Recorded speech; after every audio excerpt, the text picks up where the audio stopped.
It's an overcast day here in Cleveland, Ohio, on the banks of Lake Erie. There's been a little bit of a mist that has fallen over the last half hour or so. This playing field is in absolutely gorgeous shape. It's unseasonably warm here in Cleveland, Ohio for an October day. Now, the Cleveland Browns have won the toss. They have deferred. Let's check in with Lisa Byington, who has more on Calvin Johnson. Lisa? Yeah, well, Tom, I talked to the Lions head athletic trainer, Dean Kleinschmidt, who told me he doesn't give many players the freedom to decide if they're ready to go or not after pregame warmups. The one exception, Calvin Johnson. We gave him a smile and a nod this week, as opposed to being honest last week and telling him he's not good to go. To give you a feel on how different his warm-up was this week as opposed to last week against Green Bay, Calvin Johnson only ran one out pattern in the pregame warm-up last week. He did them all this week. He looked really good, honestly, just watching him.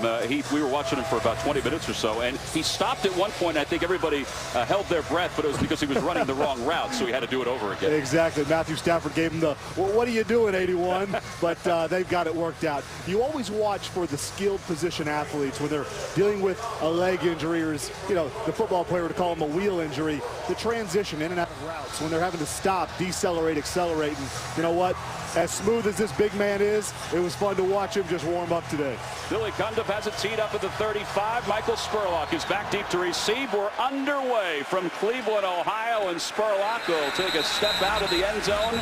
And the Lions will begin first and 10 from their 20. And here comes Matthew Stafford, still young in football terms, is having an outstanding start to his season. He really is. You know, you had the first 2 years full of injuries. You see the consecutive start streak there. This guy is growing and maturing every single week. You love what you see him do before the ball is snapped. He's really starting to understand what's going on in front of his eyes. And Reggie Bush has certainly helped. Bush is the lone man in the backfield. Pettigrew is the tight end. We'll see a lot of him today. Fourier as well. Bush on his first run of the afternoon gets a yard to the 21. Let's take a look at some of the players to watch on the Detroit Lions offense. Well, we know where they start. They're thrilled that Calvin Johnson's able to play today. Reggie Bush is that dynamic weapon that's a threat whenever he's on the field. And then Joique Bell, your backup running back, a thumper, great in protection, very good hands. They look to him a lot on third down as well. Well, Bell is in for Reggie Bush at this point. Second down and 9 from the 21. Stafford first pass of the day, and it's complete to the outside. And we'll see some of Chris Durham this afternoon as he gets out toward the first down marker. Let's take a look at some of the impact players on defense for the Cleveland Browns. Well, there's a number of them. And, you know, you don't necessarily see a lot of household names, but D'Qwell Jackson, one of the finest, most complete backers in the game. Very smart, instinctual. Joe Hayden, he's becoming that household name. A lot of talk about him being the guy that is the up-and-coming, the Darrelle Revis, the Richard Sherman, and then Tashaun Gipson. At corner, now playing safety, he's going to have to be a playmaker today. Yeah, Ray Horton has talked about Tashaun Gipson being a lot like Ryan Clark. On third down and short, the Lions do get the first down. Good hard run by Joique Bell. Listen, barely getting that. And this is where this Cleveland defense, led by Ray Horton, they pride themselves on the tough physical department. They're not going to give up a lot of yards running today. At least that's the plan going in. T.J. Ward came up from his safety position to make that tackle along with Taba Rubin. Reggie Bush checks back in. It's first down from just outside the 30 for the Lions. Pettigrew in motion, three-man receiving crew on the right side. The handoff to Bush, who breaks the tackle and is wrapped up by Paul Kruger after a gain of 2. What kind of an impact has Kruger had coming over from the Baltimore Ravens? Well, you know what? This is where I just love Ray Horton, the defensive coordinator. He is so good about putting guys in positions to really excel. Kruger is a tough, physical, kind of point of attack, outside linebacker in this base 3-4 scheme that they run here in Cleveland. You know, he hasn't had the sack total that he wants, but his impact is felt week in and week out. He's a hustle guy, over-effort, overachiever. He's been fun to watch on film this year. What did D'Qwell Jackson say? He goes, oh, one guy has won a Super Bowl, and that's Paul Kruger, although Ray Horton has as a player and as a coach. Stafford has plenty of time and gets rid of the ball for first down. This is the growth of Matthew Stafford. You know, even last year, you would see him force this ball. He really sits back there, goes through his reads, and you watch all the progressions until he eventually gets the ball out. He is moving left to right, one receiver, two receiver, and then finding number three. And this is the maturity. When you want to be one of those upper echelon quarterbacks in this business, or Brady or Breeze, that's the mental confidence that you've got to have, and he's shown it consistently this year. Well, another first down. Both Bush and Bell are in the ball game. Off the fake to Bush, they dump it off to Bell, and he has some room up across the 50. It's a gain of 8 before he's tripped up by T.J. Ward. So it'll be second down for the Lions. This is the beauty of Scott Linehan. Everything is misdirection. You want to get everything going this direction. You see the defense, they're all going to take off that way. You see Joique Bell, the fake to Reggie Bush. Everyone gets pulled around, and you get everyone deceived. You lie to them about what their eyes are seeing, and then it's a nice pickup on first down of 8 yards. So second down at 2. We have not seen Calvin Johnson just yet. He's still on the sidelines for the Detroit Lions. The sweep goes to Bush, running right, and he's close to a first down. I think that second effort may have given him the second yard as T.J. Ward made the tackle for the Browns. Well, you're going to hear that name, T.J. Ward, a lot today. Very active, very solid, consistent player in a lot of ways. He's very multi-dimensional. He can do a lot of things. Big interception last week versus Buffalo to seal that game. Good open field tackler. Ray Horton, a guy that TJ really likes because of the smarts and the aspects of the mental aspects that he brings to the game. All right, Calvin Johnson in for the first time, one-on-one on the outside with Joe Hayden. We talked about this matchup today. It's first down from the 47. Stafford looks right the entire time, and his pass to Durham is incomplete. Buster Skrine in on the coverage. Well, we just saw earlier there that, they're not scared to put Joe Hayden one-on-one with Calvin. There wasn't really safety help over the top. Matthew didn't even look Calvin's way. He was looking Durham's way the whole time. Buster Skrine, tight coverage, right in his hip pocket. That ball just a little bit off target. That's one that Matthew Stafford probably like to have back. Put a little lower, down and away. Let Chris come up with that ball. Well, he does have a good arm. Zip on that. It's fun to watch. Second down for Stafford. Looks like his second down. Clock is down to 5. On second down, Stafford looking to throw. His pass is complete inside the 40. So a gain of 8. Good job again, Matthew being patient. Doesn't feel the pressure. Offensive line playing well. Despite Fox being out at right tackle, Corey Hilliard being in, replacing the starter Fox at right tackle. Good job by Matthew Stafford. Pinpoint accuracy. Good catch by Chris Durham. All right, there's a lot of talk about wide receivers getting more into the action. Durham already has 3 catches now for the Lions, although we've seen Calvin Johnson a couple of times. Durham has been the focal point right now. On third down and 2. Broyles in motion. Stafford under pressure. Sidewinds it incomplete. It was intended for Broyles. Kruger was in on the pressure for the Cleveland Browns. Owens in on the coverage. Well, and this is the difficulty of Ray Horton. DeQuell Jackson's kind of up at the line of scrimmage, baiting Matthew Stafford to think, hey, we've got multiple guys coming in pressure. Ray Horton only brings 4. Kruger comes off the edge, gets Matthew to have to slide up in that protection there, tries to sidearm that ball like he so frequently does, and was just off. All right, Sam Martin on a pooch this one. Back deep to receive Devon Bess, and Bess will let it go over his head, and it bounces inside the 5. Excellent coverage by the Lions. Darius Slay after the 34-yard punt. All right, so one drive in the books for the Detroit Lions. We'll get our first look at Brandon Wheaton when we return.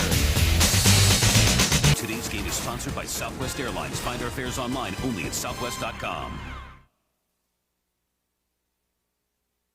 Cleveland, the Browns with their first possession of the afternoon with their backs up against the dog pound. And that dog pound is live and in color. My first game ever, my rookie year, was here in the dog pound.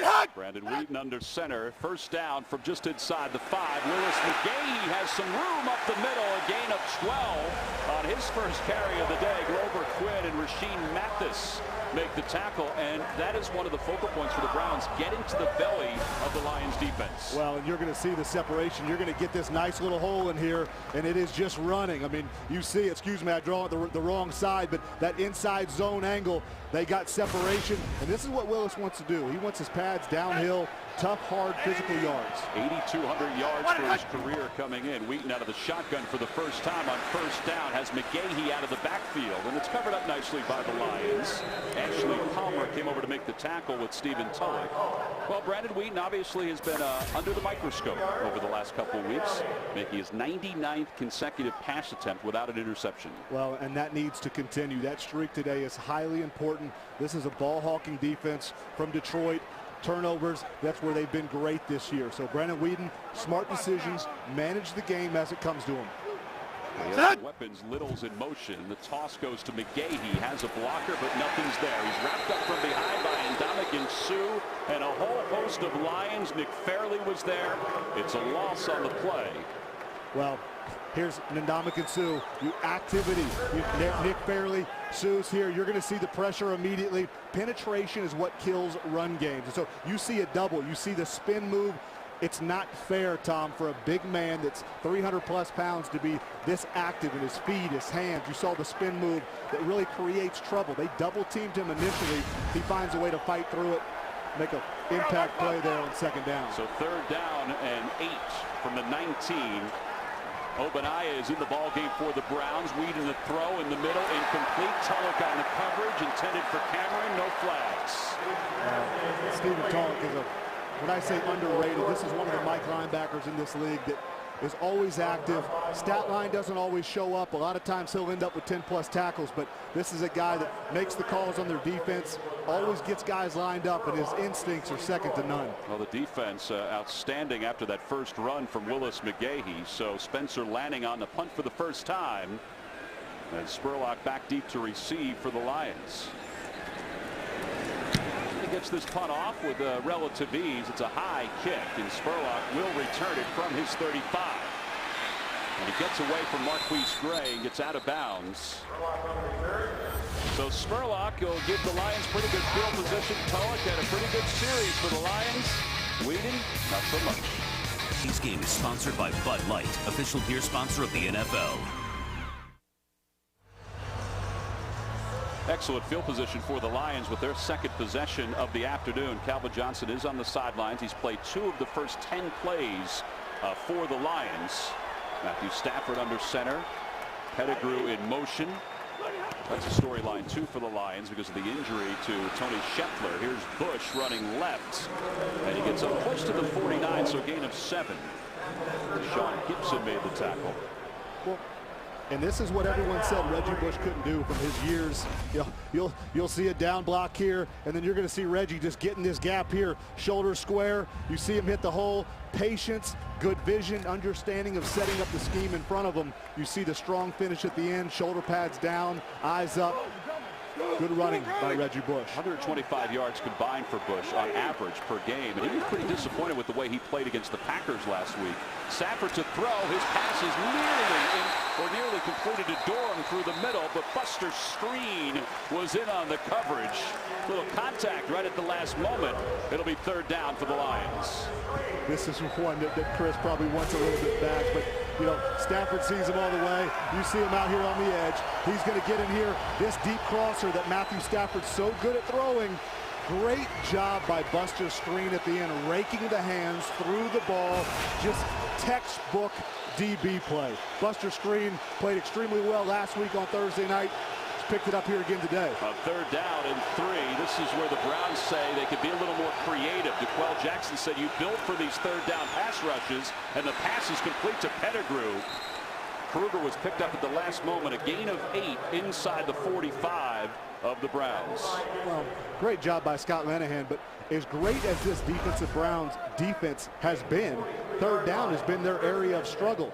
Rushing the ball, they're great. Pass defense, good. Points you like, but third down, when they get in those manageable situations against this defense, 3rd and 2, 3rd and 3, 3rd and 4, you know, they've really struggled to get off the field. Well, first down for the Lions. It's their 4th of the afternoon. Off the play fake, Stafford to throw. Pass is complete on the near side to Ogletree.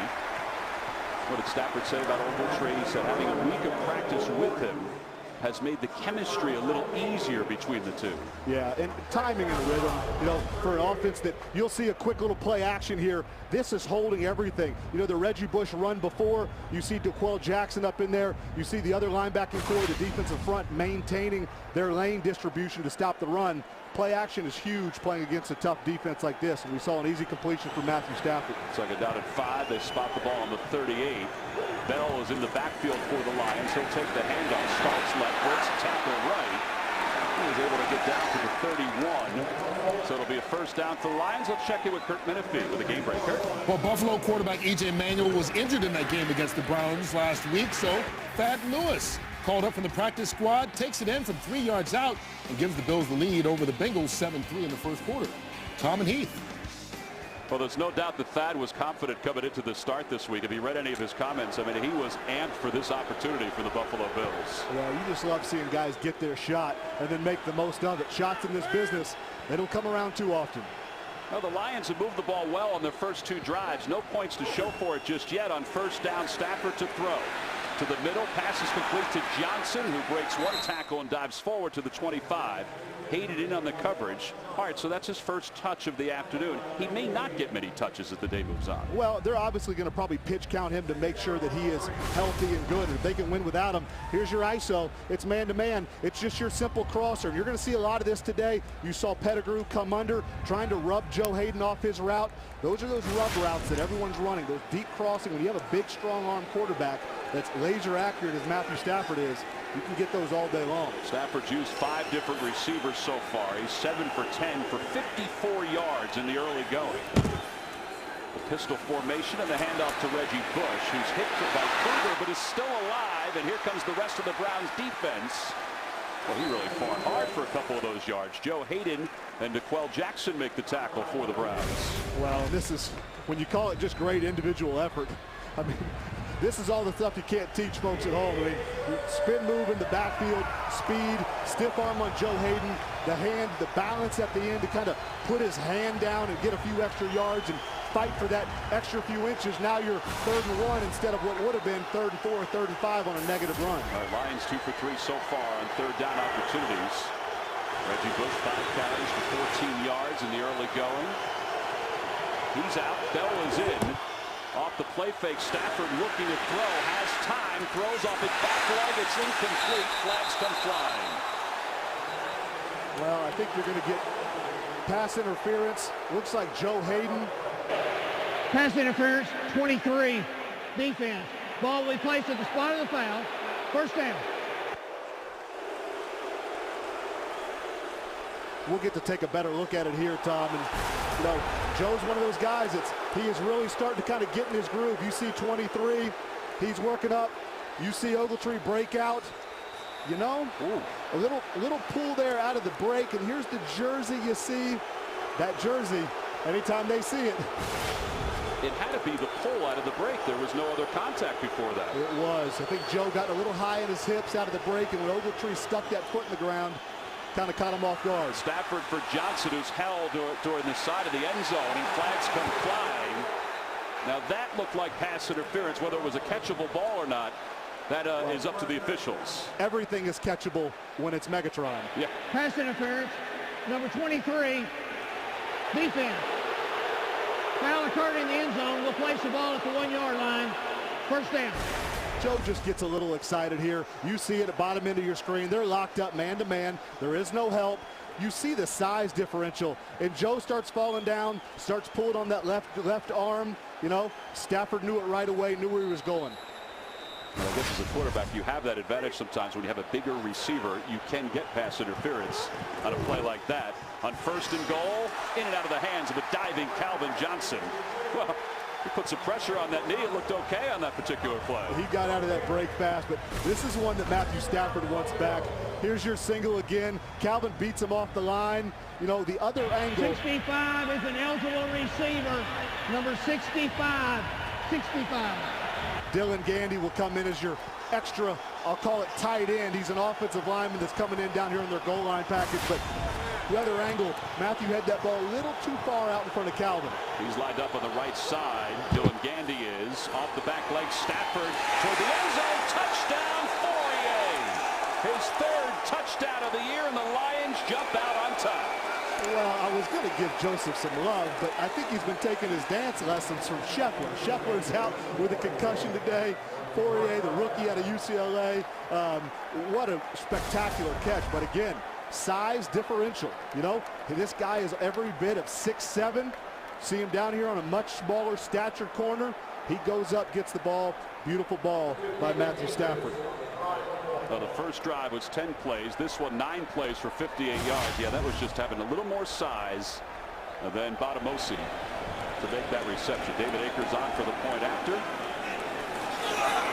Johnson Botamosi owes me a few special teams plays today. He told me in practice on Friday he's going to make a few. So, listen, we've got a little dancing going on here in Cleveland. Joseph Fourier, the rookie, with another touchdown reception.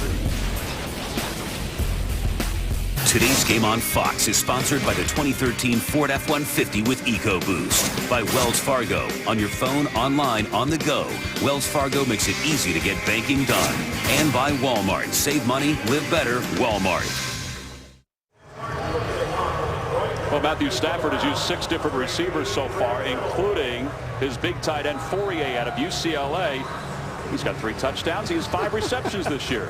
I think he likes that average, but I think that kind of speaks to the development plan that they have the rookie on. Undrafted out of UCLA, height, stature, ball skills, but there's a lot more that goes into offensive performance than just knowing the playbook. Well, figure out this dance, Heath, and let me know when we get back just I can't help you, pal.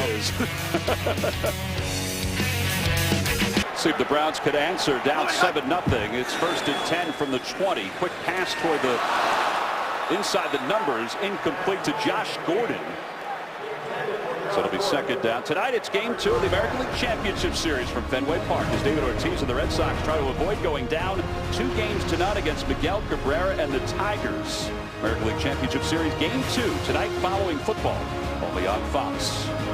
Anibal Sanchez was outstanding last night for the Detroit Tigers, the ERA leader in the American League. Now they'll give the ball, the Tigers will, to Max Scherzer. Lions show blitz.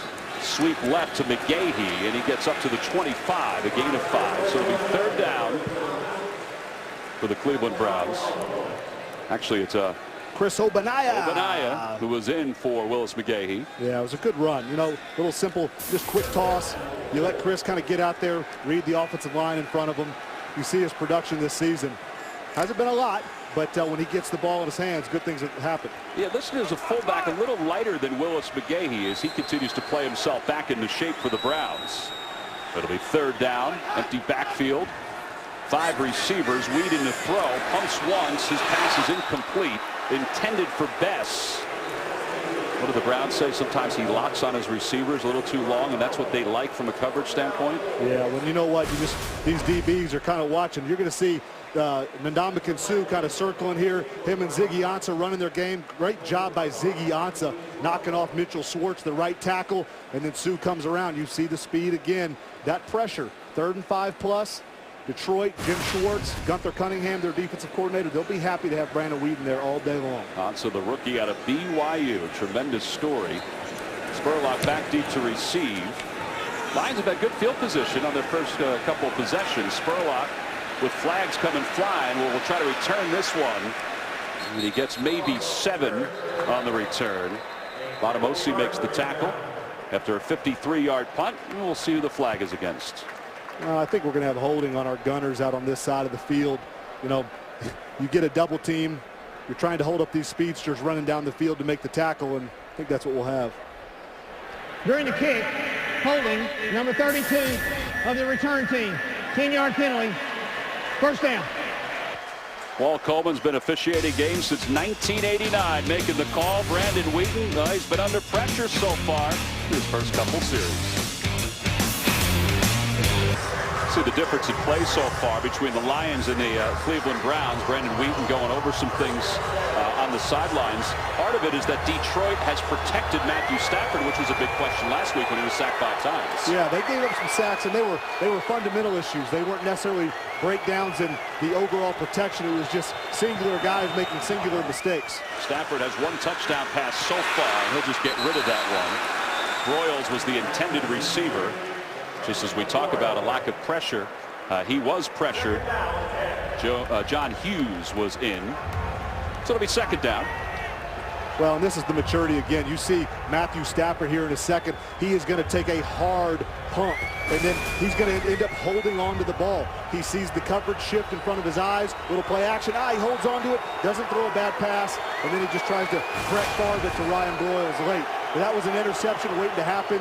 Good decision making by number 9, Matthew Stafford. So now a timeout is called with First, 2:29 to play. timeout. Detroit, 30-second timeout. So what do you think Stafford saw? Was it a personnel issue, you think? Well, I just think it was traffic in the area. I think it was tight coverage. They're trying to get that quick slant to Ryan Broyles. And it was just that decision-making process maturity that I've just grown to love, seeing Matthew make those decisions this year. Because in years past, you know, a lot of times he throws it so hard the DBs can't catch it. But it's still, those balls get ricocheted up in the air, cheap interceptions. I just love the mental maturity. We know the arm strength. We know Calvin Johnson. You know, we know Nate Burleson when healthy. We know what this offense can produce. But as long as this quarterback and Scott Lanahan, they continue to grow together, this is a powerful, powerful offense. You know, and Stafford talked about Calvin Johnson not being in the game last week, that maybe that had something to do with the 5 sacks because there was a little, his rhythm was off somewhat. Absolutely. You mentioned the Ogletree. It was signed last week. You get guys playing that, you know, Stafford has no experience with. Everything slows down a bit, and that's not good for offensive production. How about this? Michael LeSure in the ballgame for the first time, takes the handoff and dances around one defender and gets up to the 17. I don't want to say he's been in the doghouse of Jim Schwartz, but he hasn't played as much as he played last year. Well, I think with Jim, it comes down to trust. And Reggie Bush has come in as a leader. He's shown his trustworthiness. Joique Bell, the guy that I had in our practice squad in New Orleans my last couple of years there playing, you know, has earned the trust of Jim Schwartz. And with Mikel, there's been these kind of spurts of greatness, but there's been too much lull in the action and too many mental mistakes that, you know, Jim Schwartz just not going to put up with. 800 yards last year and 9 touchdowns. He's out. Reggie Bush is back in on third down, and it's getting louder here in Cleveland. Stafford to throw. Pass incomplete, intended for Johnson. He wants a flag. Joe Hayden in on the coverage. Well, and this is that Ray Horton defense. You know, he puts up a bunch of guys at the line of scrimmage. You'll see you've got really what Matthew Stafford wants. He's trying to read it. Barkevius Mingo coming off the edge along with other pressure, and then he just can't fit it in there to Calvin Johnson. Well, Travis Benjamin has been a heck of a story for the Cleveland Browns. He's back deep to receive the first punt of the day for Sam Martin. Benjamin last week 179 yards in punt return against the Bills.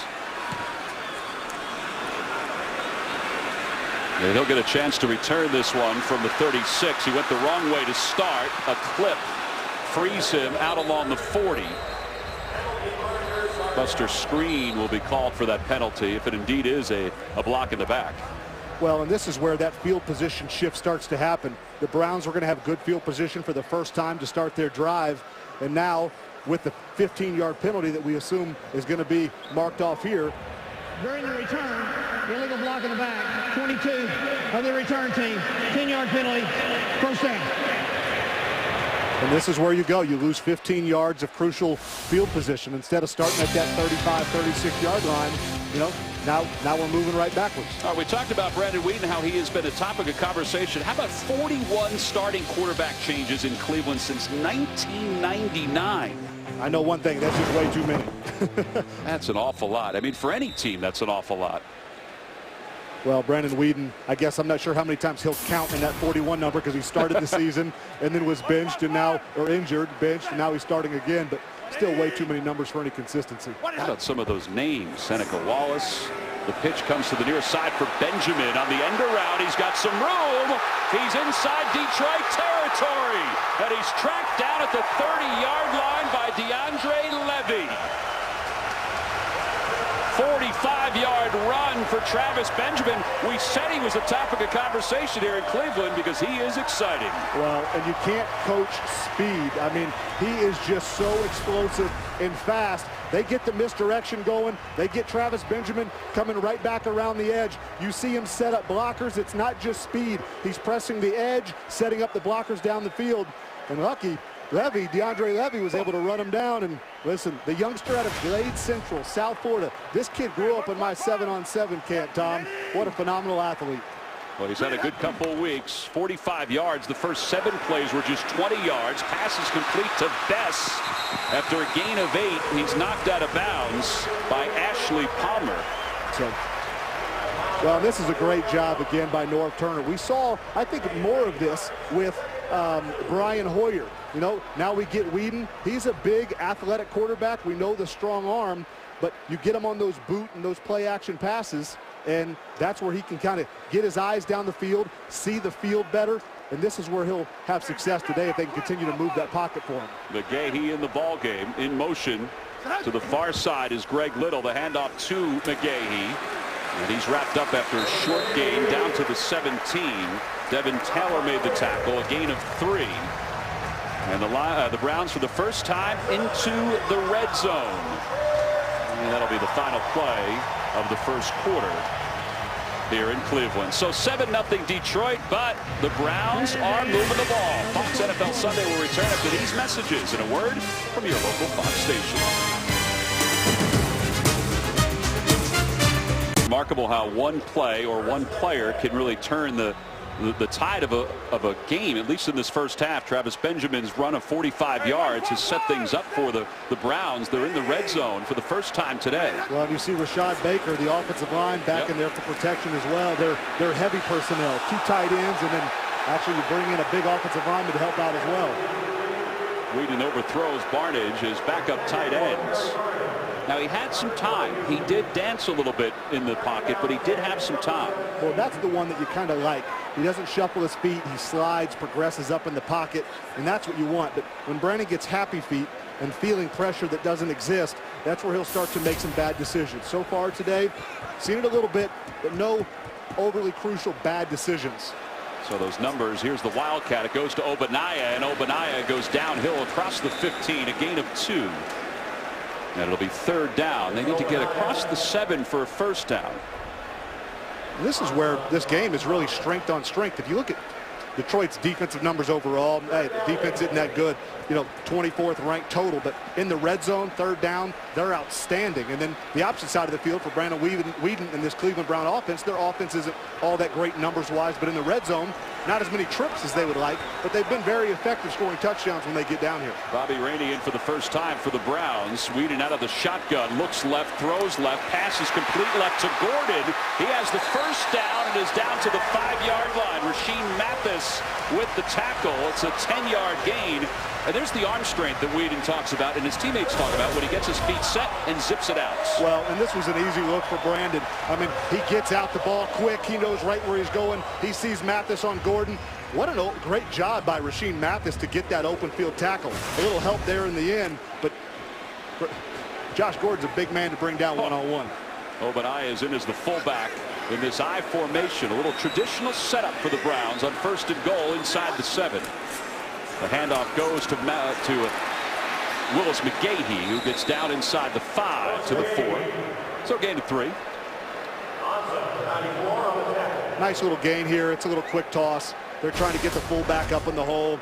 You know, it's this action here, but I want you to watch Willie Young set the edge here and turn this play back in. You know, Mitchell Schwartz, he compresses the hole. This game could have been a lot bigger if Willie Young hadn't squeezed that hole, pushing Mitchell Schwartz back into that hole that the running back is trying to get through. That's that wide 9 technique that Joe Thomas, the offensive lineman for the Browns, talks about, how they spread it out on the edge. Right.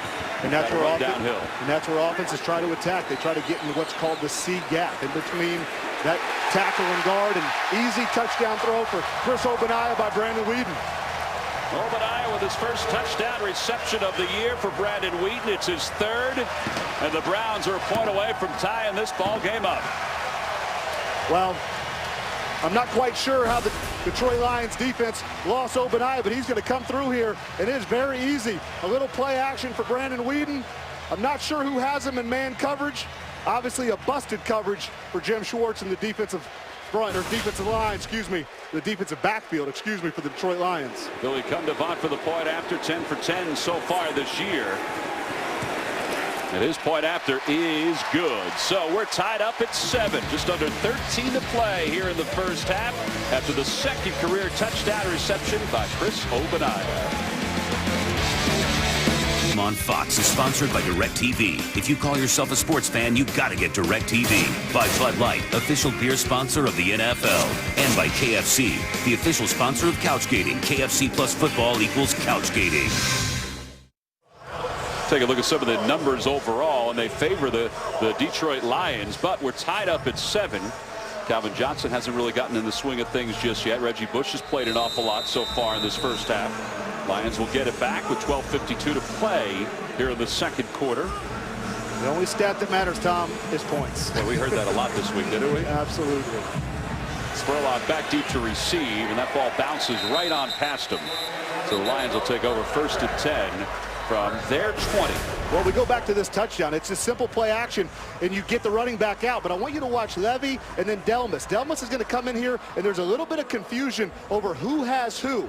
And as this play rolls out, the play action starts to break down. You get the ball fake to Chris Ogbonnaya, and then we see Delmas and DeAndre Levy kind of, what's going on, who's looking at who. So you see these guys looking at DeAndre. I'm not sure who to blame, but someone messed up. How much of that was Josh Gordon coming on what looked like a post? Well, Josh demands a lot of attention. That big body there in the red zone. Eyes are there, but I think that was just a mental breakdown. On first down, Stafford to throw. Pettigrew, the tight end, gets 4 up to the 24-yard line. Craig Robertson, who is the second leading tackler for the Browns, makes the tackle there.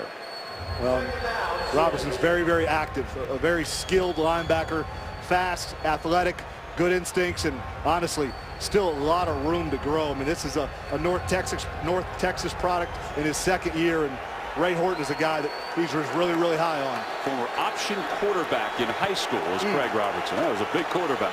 Yes. Second down at 6. Brown showing a little blitz from the far side. Stafford to throw, incomplete. Tried to thread it to Ogletree. Screen in on the coverage. It'll be third down. Well, this is where Ray Horton, the defensive coordinator for the Browns, wants to be. They brought in a lot of talent throughout the offseason, and Ray Horton knows how to put them in place. And so you get this 3rd and 6 situation. You mentioned earlier, Tom, that they want to play great defense on 1st and 2nd, so these guys can earn the right to rush the passer on 3rd. We'll see what Ray Horton dials up in one of his exotic schemes on 3rd down to try to frustrate Matthew Stafford. 16 pass attempts so far for Stafford for 59 yards. Calvin Johnson is in, covered by Joe Hayden on the near sideline. Stafford setting up the screen, nothing doing. Pocket closed up pretty quickly, and Bell could not even get close to the football to be 4th down. So back-to-back 3 and outs for the Detroit Lions. Well, that's not what they want. And so, it wasn't that difficult of a pressure. Both Bryants got in there. And then Desmond Bryant as well as Armani Bryant, applied this pressure. And now they've got to punt to the oh-so-dangerous Travis Benjamin. See what he did last week, most by an NFL player since 2004. Benjamin, with flags coming flying, will take it at the 24. And he goes the wrong way again, and he's wrapped up inside the 15. Looks like we are going to potentially have a roughing or running into the kicker. Well, Sam Martin certainly sold it well, so that's why I don't know if it's roughing or running in, because it looked like it was just running in. These punters, they got to get an acting degree along with their punting degree. Let's see what Walt Coleman has to say. There we go. Number 96 of the defense. That 5-yard penalty will be added on to the end of the play. Well, Paul Hazel is called for the penalty. Rob Chudzinski not happy about that. He's probably not happy that Travis Benjamin went the wrong way on this punt, but the Browns will have it back when we return. And now, everybody, meet your Fox Tuesday night starting lineup. Seth Green, Dads! Yeah! Jake Johnson, New Girl. Ike Barinholtz, the male nurse on The Mindy Project. Yeah! Terry Crews, Brooklyn Nine-Nine. Yeah! All new comedy starting Tuesday at 8/7 Central on Fox. Terry Crews, yes, he does look like he played football because he did in the NFL for a couple teams, including the Rams and the Philadelphia Eagles. Looks like he can still play a little bit. All right, what about Brandon Weeden so far? I mean, he's got this game tied up at 7, which is the important part. He's 4 for 8. They haven't done a whole lot, the Browns offensively, to affect him either way. Well, I'd say he's picked up where he left off last Thursday night versus Buffalo. He's not making mistakes. He's taking what's given to him. He's right there at 50% completion percentage, and that's really where you need him to be. Consistent ground game between these running backs for the Cleveland Browns, Obadiah, McGahee. Keep him comfortable would be the key.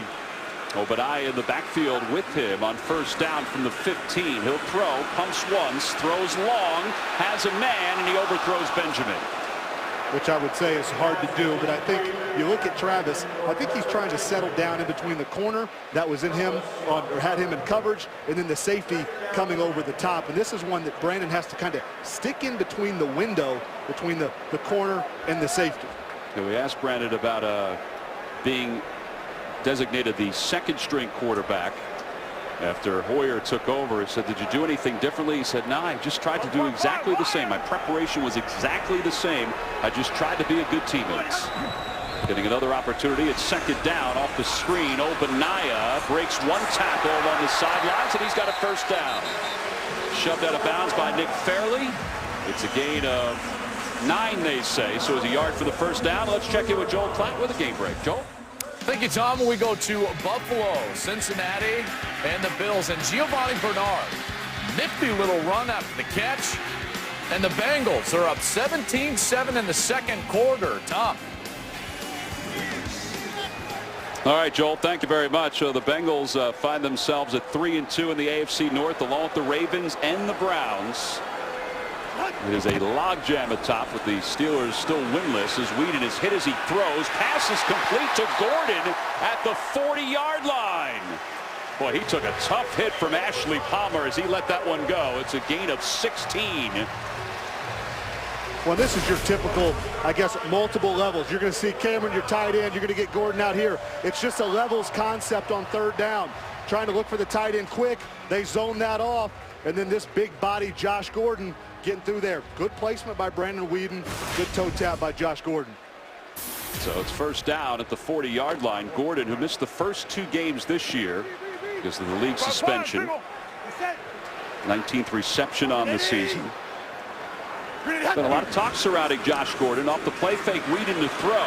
Has time, steps up in the pocket, tries to find Cameron. And we have 2 players locked up. It's going to be Cameron who makes the reception. A gain of 14. This is one where, Brandon, you like the decision to find Cameron. But all in all, this is one you want to dice in there a little bit harder, because you'll see here at the end, the flying in. This is almost a simultaneous catch by Louis Delmas, and that one will always go to the offense in the umpire's eyes. Again, here's the back angle of what Brandon saw. You know, you want to stick that on the chest, not extend your receivers out in coverage. What a story Cameron has been. Obadiah takes the handoff, breaks the tackle, gets 7 inside the 40-yard line. Bill Bentley made the tackle. It'll be second down and 3. Let's say that's Willis McGahee. And this is I think the veteran presence and mindset of a Willis McGahee. You know, he understands what he's doing. You see the patience, you see the little tiptoe back in there. He's literally, what he's doing in that kind of tiptoe, when I say that, is he is putting defensive linemen on his offensive line, really creating a hole for himself to walk through. On second down, he'll get it again. He tries to go right, is hit behind the line of scrimmage and take it down for a loss of 1. Stephen Tulloch made the tackle. Also Ashley Palmer was there.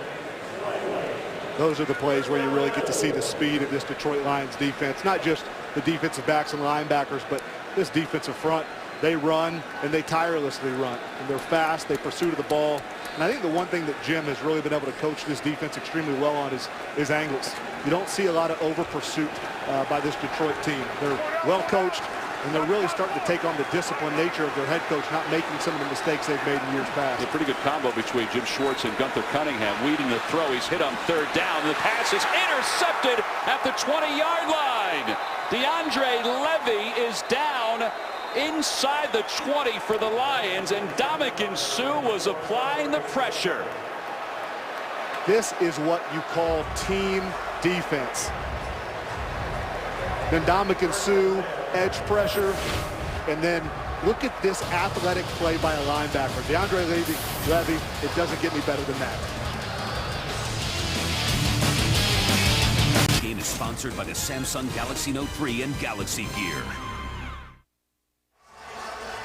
I love complementary defense. You see Willie Young, he's going to eat up this block, creating a one-on-one with Suh and Mitchell Schwartz. Suh gets in there, applying the pressure, making Brandon Weeden throw a ball that he wishes he could have back. Well, and it gives the Lions the first turnover of the day. Off the handoff, it goes to Reggie Bush, and he's hit behind the line of scrimmage by T.J. Ward. It's a loss of 2 on the play. And earlier in the game, I talked about the instincts of T.J. Ward. Watch this penetration here. He knows what he's seeing. He reads the scheme of the offensive line, and then Reggie Bush never has a chance. So a loss of 1 officially on 2nd down and 11. Stafford to throw to the far side of the field. Durham with a leaping grab. Chris Durham just said Megatron who, folks. This was a beautiful ball that we see all the time from Matthew Stafford, but Chris Durham, wow, wow, wow. The timing of the jump, everything he did was just spectacular. Well, it's a 24-yard gain. It's the longest play of the day for the Detroit Lions. It brings the ball out to the 40. Bush will run, goes left, steps inside, nothing doing. Wrapped up immediately and taken down by John Hughes and Craig Robertson. Big John Hughes, and this defensive front is spectacular. But if you go back to this Chris Durham catch, the timing and the rhythm, you always see wide receivers or tight ends or even DBs jump too early or too late. Just a thing of beauty by Chris Durham. That could be the one on Fox Sports Live. Either that or DeAndre Levy's interception. Both were athletic. Stafford's in trouble. Everybody was covered downfield. Look at Matthew Stafford avoiding Barkevious Mingo, the first-round draft pick of the Cleveland Browns, known for speed and athleticism. Matthew Stafford is not. You know, Mingo wishes he could add that one to his sack total. Matthew, the wily veteran, kind of gives him the soft shoulder. Lets Kiki Mingo just slide off. I love some of the things we're seeing out of Matthew Stafford. Mingo, the first-round pick for the Browns, started today with Sheard being inactive. It's 3rd down from the 41. Here comes Hayden from the near side. Stafford gets rid of it. Calvin Johnson steps in front of the defender and then drops the ball.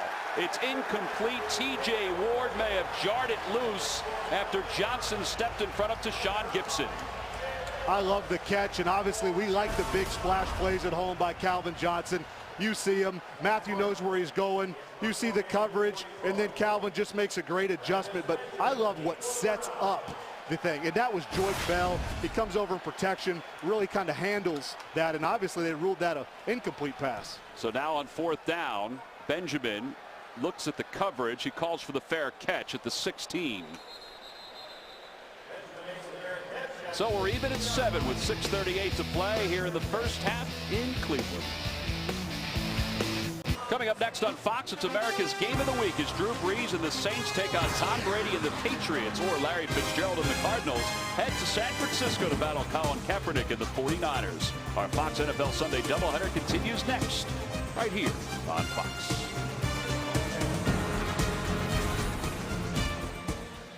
Well, the last 4 possessions for the Cleveland Browns, it includes the touchdown to Ogbonnaya. Not a whole lot else, though. No, it's been that one. I want to call it a mistake by Weeden on the interception, but just a spectacular play by Levy on that one. Well, Weeden to throw, and his pass is incomplete. Thrown to the middle of the field. Flags come flying. They didn't really come flying. They were dropped out of the official's pocket, but it then came flying. It was intended for Greg Little. Well, and it's Darius Slay that's on the coverage. We assume this will be pass interference by the flag was thrown by the side official. I know one thing, this dog pound erupted Pass early. interference, number 30, defense. Ball be placed in the spot of the foul. First down. Darius Slay, who is going to exchange uniform tops with Joe Hayden after this game comes to a close. Well, yeah, he grabs him a bit early. I almost think there might have been contact or some tugging once the ball was in the air a little bit before that break. The side official threw that quickly, and I'm not sure he would have had the viewpoint to see that little tug on that right arm of Little's. Well, obviously a big penalty because it's an automatic first down, but it's a gain of 23 on the penalty. So on first down, Whedon to throw again. Dancing around the pocket, he's going to keep it himself. He's not known as a scrambler, and he slides forward, a gain of 9. And Brandon actually had good protection. It's funny, the play action, you'll see the different cross effect in the backfield. It's not as smooth as you'd want it. It's not having the effect on Detroit that Norv Turner means it to be. But, you know, Brandon could have stayed in there. It's a good decision to pop up and run for 9 yards. But that's one where you want Brandon to feel that pocket a little bit better. Run when you have to. He had good protection there by his offensive line, Alex Mack and the crew. Do you think he's heard all the talk about his decision making?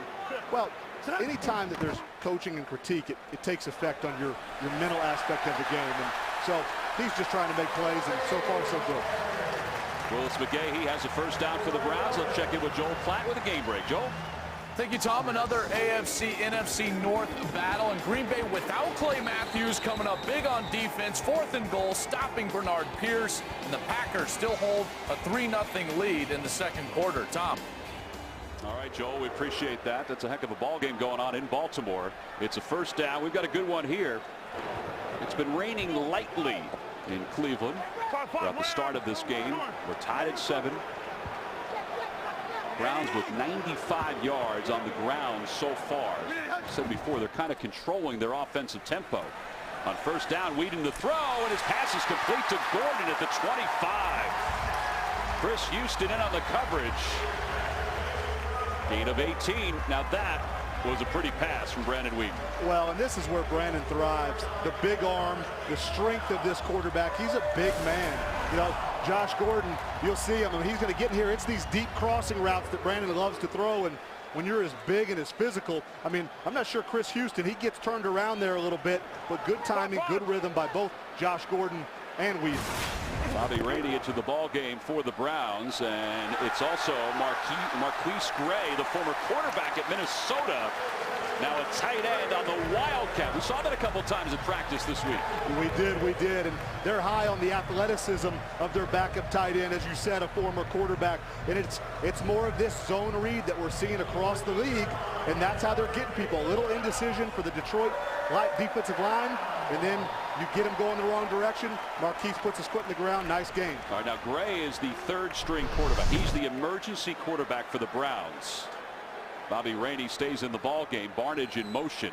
Here comes the pressure from the near side from the Lions, and it's Willie Young who wraps up Rainey as he gets to the line of scrimmage. It'll be no gain. It'll be 2nd down and 10.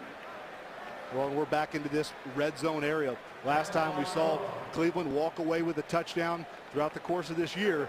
This Detroit defense has been very steady down here in this end. Jim Schwartz could care less about yards, could care less about really what goes on between the 20 and 20, but he wants his offense scoring touchdowns in the red zone, and he wants his defense holding teams to field goals, and they've been good.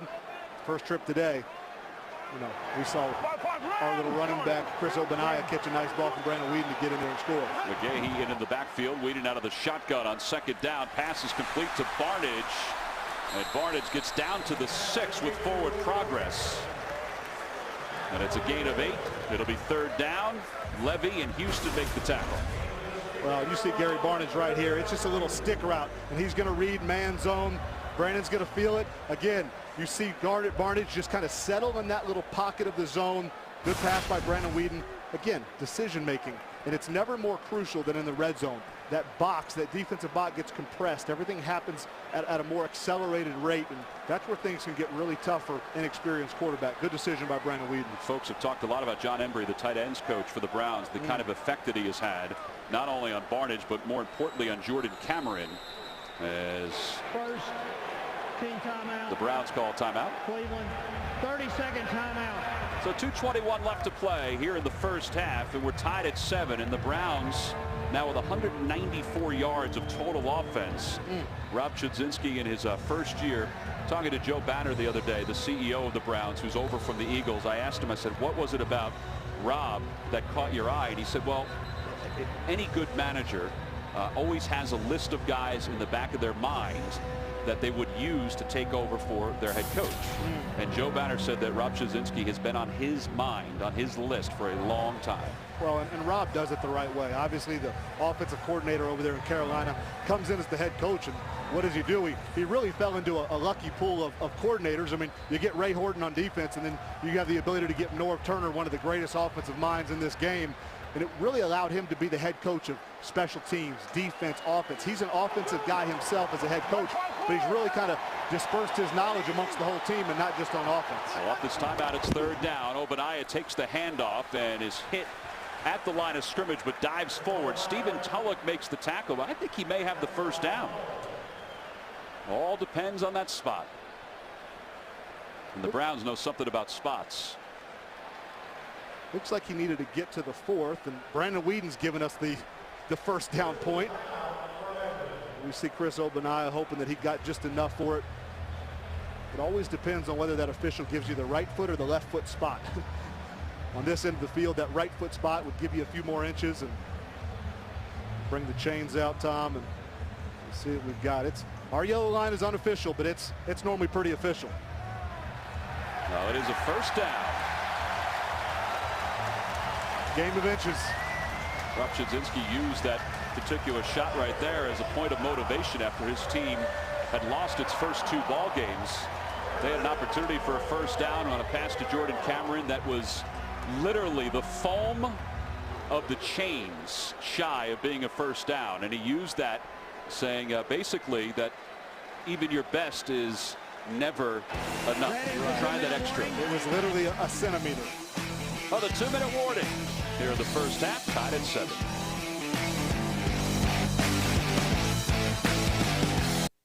Today's game is sponsored by Visa, proud sponsor of the NFL. Visa, turning football fantasies into reality. First and goal for the Browns. The ball sits at the 4-yard line of the Detroit Lions. Lions scored first. The Browns then got a touchdown pass to Obadiah, and now they're threatening again with 2 minutes to play in the first half. Willis McGahee is in the backfield for the Cleveland Browns. And Whedon was able to get the Lions to jump. And Dominican Sue was the first one to jump. Well, this will be an easy call for the officials. I didn't see any movement for the Cleveland Browns. And it's interesting, you know, last week. Offside, 90, defense. Half the distance to the goal. Still first down. Then Dominican Sue gives him an extra yard or two. And you'll see him. I mean, this is his big rear end right there, and he just jumps off sides. But, you know, Brandon Whedon last week, Kyle Williams plays the same position as Sue for the Buffalo Bills. 2 false starts, or excuse me, 2 encroachment penalties last week. The hard count of Brandon Whedon, you hear it from up here. It's very loud and very distinctive. I think it gets these defensive linemen going. And different than Brian Hoyer, too. Yes. First and goal from the 2. Same formation for the Browns. The handoff to McGahee goes right into the pile. And nothing doing. Let's check in with Lisa Byington, who has an injury update. Lisa? Yeah, guys, you won't see the Lions quarterback, Rashean Mathis. He's actually been out. He has nowhere near his helmet here on the sideline. Hurt his groin, and midway through the second quarter, he has not participated in this entire series. The Lions tell me that his return is questionable. Boy, he had a great career with the Jacksonville Jaguars, 30 interceptions, which is a Jags record. Yes. You lose a lot of, not just instincts and playmaking, but you lose a lot of defensive knowledge. And you know anything about DBs, it's communication and what they're seeing that they have to talk out. It's a lot to lose. Second down and goal from the 2. Whedon will roll the pocket to the right, throws to the right, pass complete to the right. It's Greg Little.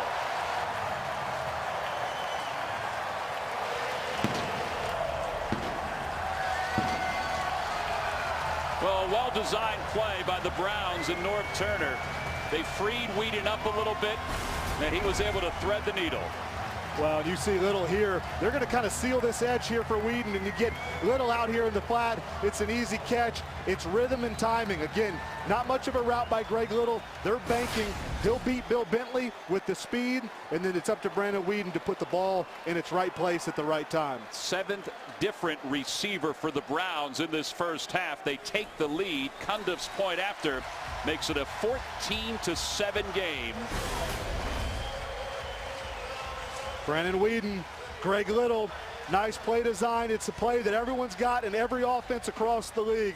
It comes down to a crisp throw, And then this dancing, I don't know what they call this stuff, but they're happy, and they're playing some great football right now here in Cleveland. Well, as they get older, or as we get older, those dances become more and more unfamiliar for all of us. Well, listen, I've only been off the field 2 years now, but I still didn't know what those dances were called during my 10-year career. Well, give some credit to Brandon Weeden. As we said, he had heard the whispers about decision-making coming into this ball game. He said to us, he goes, you know, I've never heard that before in my career, that I hold on to the ball too much, that I get sacked too often. He said, this is the first time I've ever heard that. Well, today, it's pretty efficient, 10 for 16 with 2 short touchdown passes. Well, and you like the resiliency. I mean, he throws an interception to DeAndre Levy, you know, for the Detroit Lions linebacker, and then he comes back down. And you talk about these last 3 or 4 drives. I mean, the yards they've put up and what he's been able to accomplish. He's playing extremely well. 9 plays, 84 yards on that drive. Cundiff will kick it off. Spurlock is back deep to receive. He hasn't had too many opportunities to return the ball with Billy Cundiff.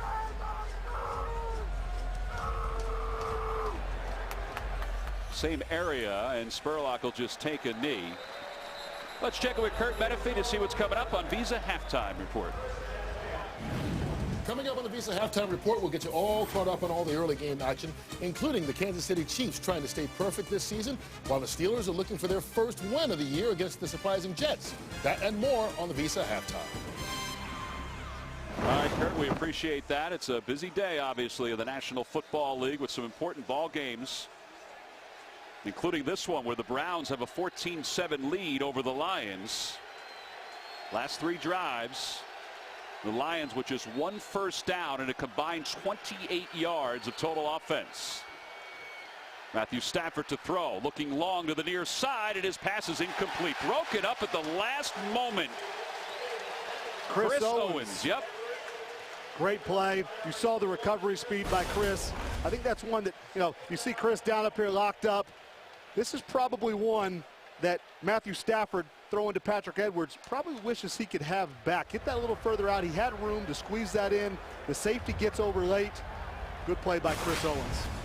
Chris Owens is normally used in the nickel package, and I guess they're assuming that the Lions are going to go for something here with 1:10 to play in the first half. Off the play fake, Stafford looking to throw again to the far side. Pass is complete. Nope, it's dropped. Durham just never hung on as he was hit by Joe Hayden. And these are the things that frustrate, you know, Matthew Stafford. I mean, we've seen some spectacular catches today by Chris Durham, and Matthew zips it on him. Great protection again, and, you know, Chris has to make that catch.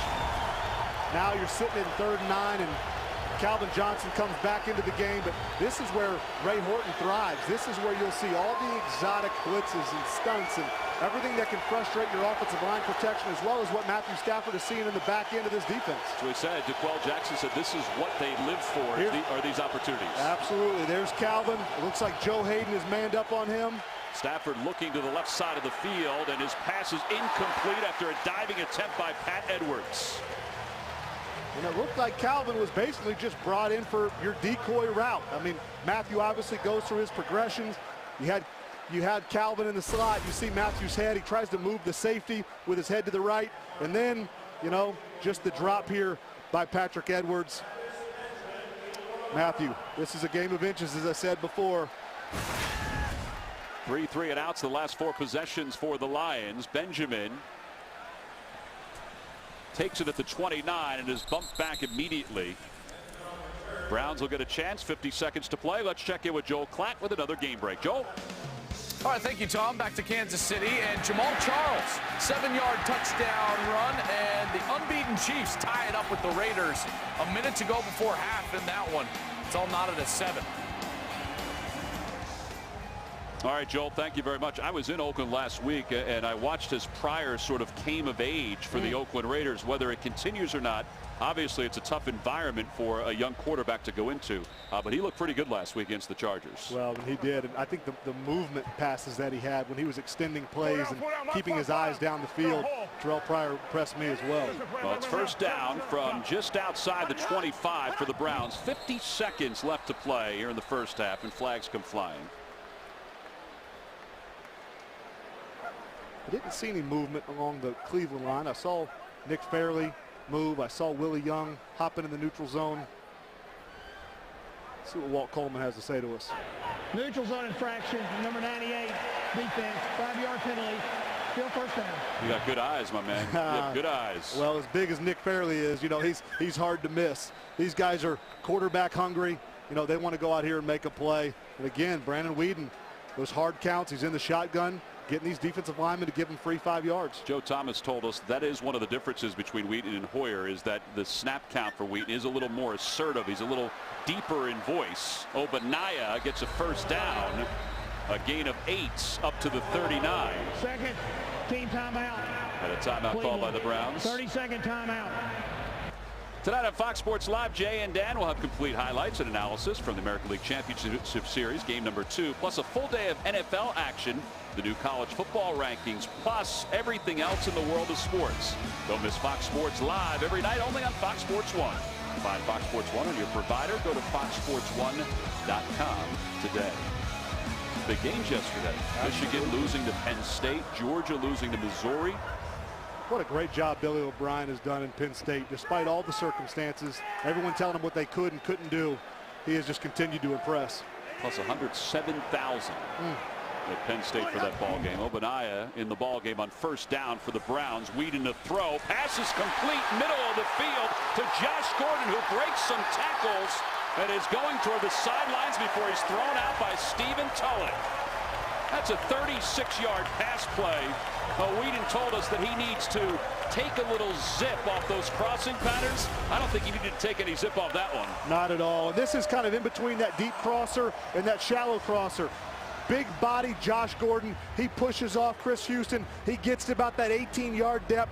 Chris Houston misses the tackle there at the end.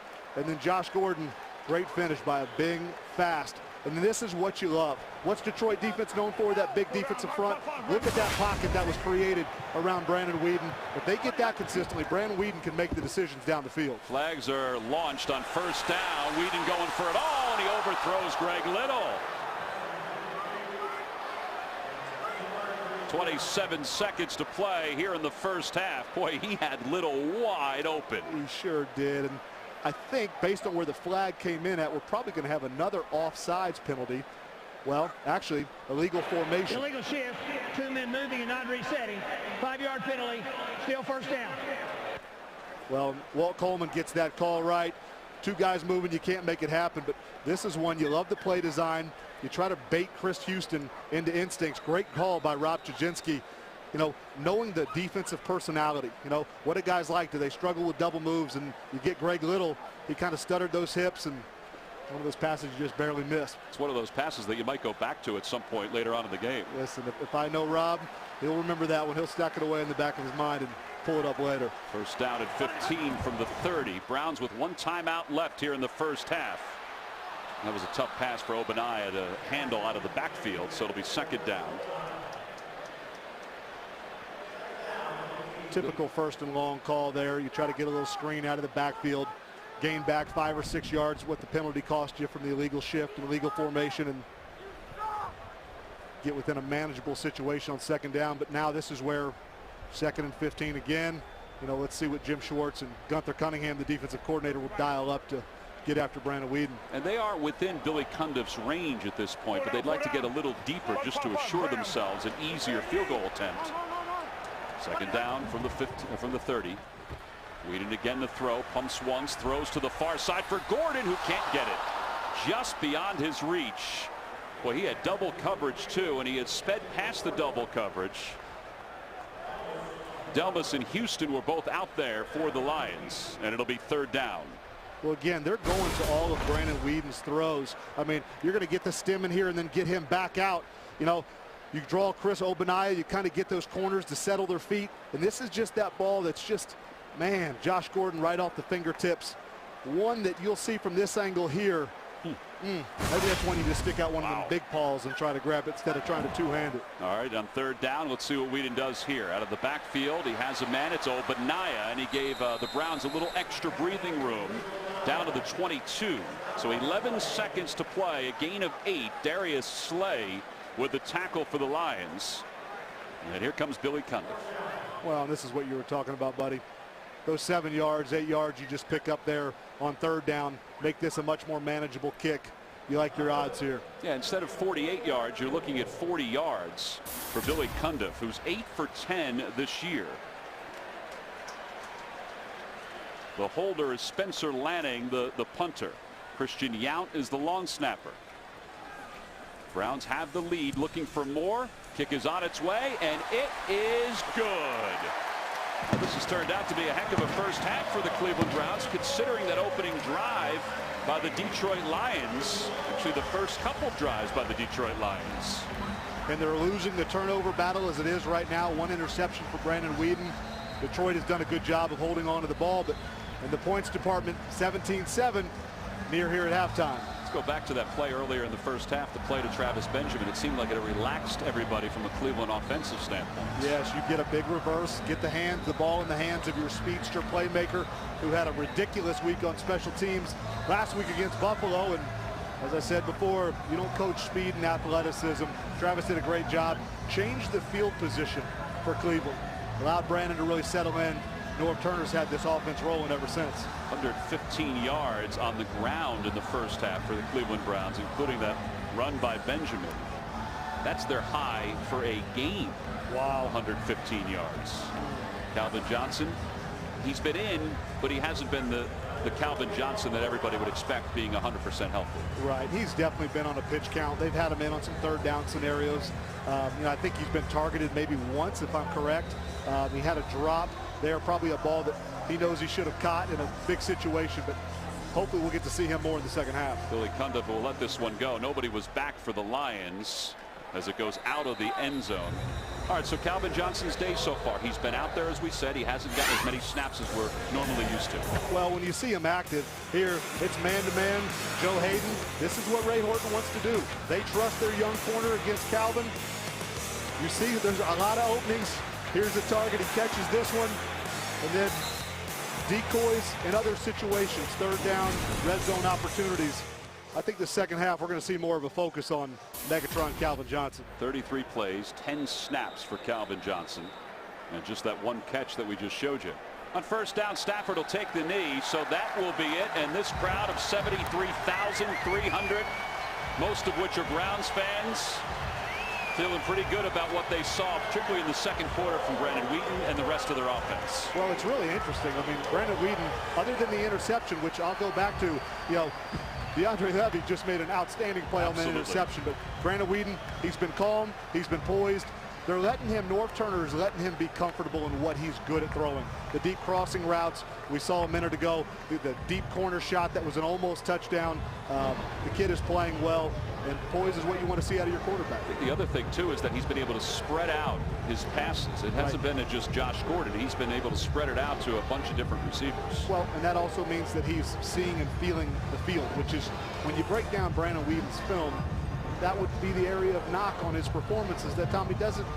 You see antsy feet, and a lot of time antsy feet means that you're not quite real sure of what you're seeing and where to go with the ball. But you know what? Again, throw an interception, and then to come back and play the way that he has since is special, and it shows a lot about the confidence he's playing with. Well, the Cleveland Browns came into today's ballgame with a 3-2 record. They shared the top spot in the AFC North. They want to continue to hold on to the top spot in the division, and they can do that with a victory this afternoon over the Detroit Lions. After the first quarter, it really has been all Cleveland Browns, and it was Travis Benjamin's 45-yard end around that got the ball rolling for Cleveland offensively and led them to a 250-yard first half in this afternoon's ballgame. 17-7, Cleveland on top. We now go to Kurt Menefee in Los Angeles for the Visa.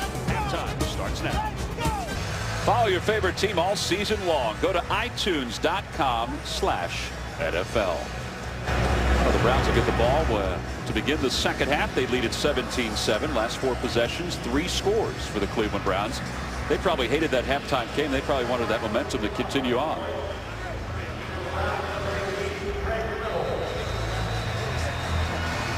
Minute mark in the first quarter, they just were lights out. I mean, you look at the yardage total, 230 yards for Cleveland, 27 for Detroit after Travis Benjamin reset the field position for the Cleveland Browns.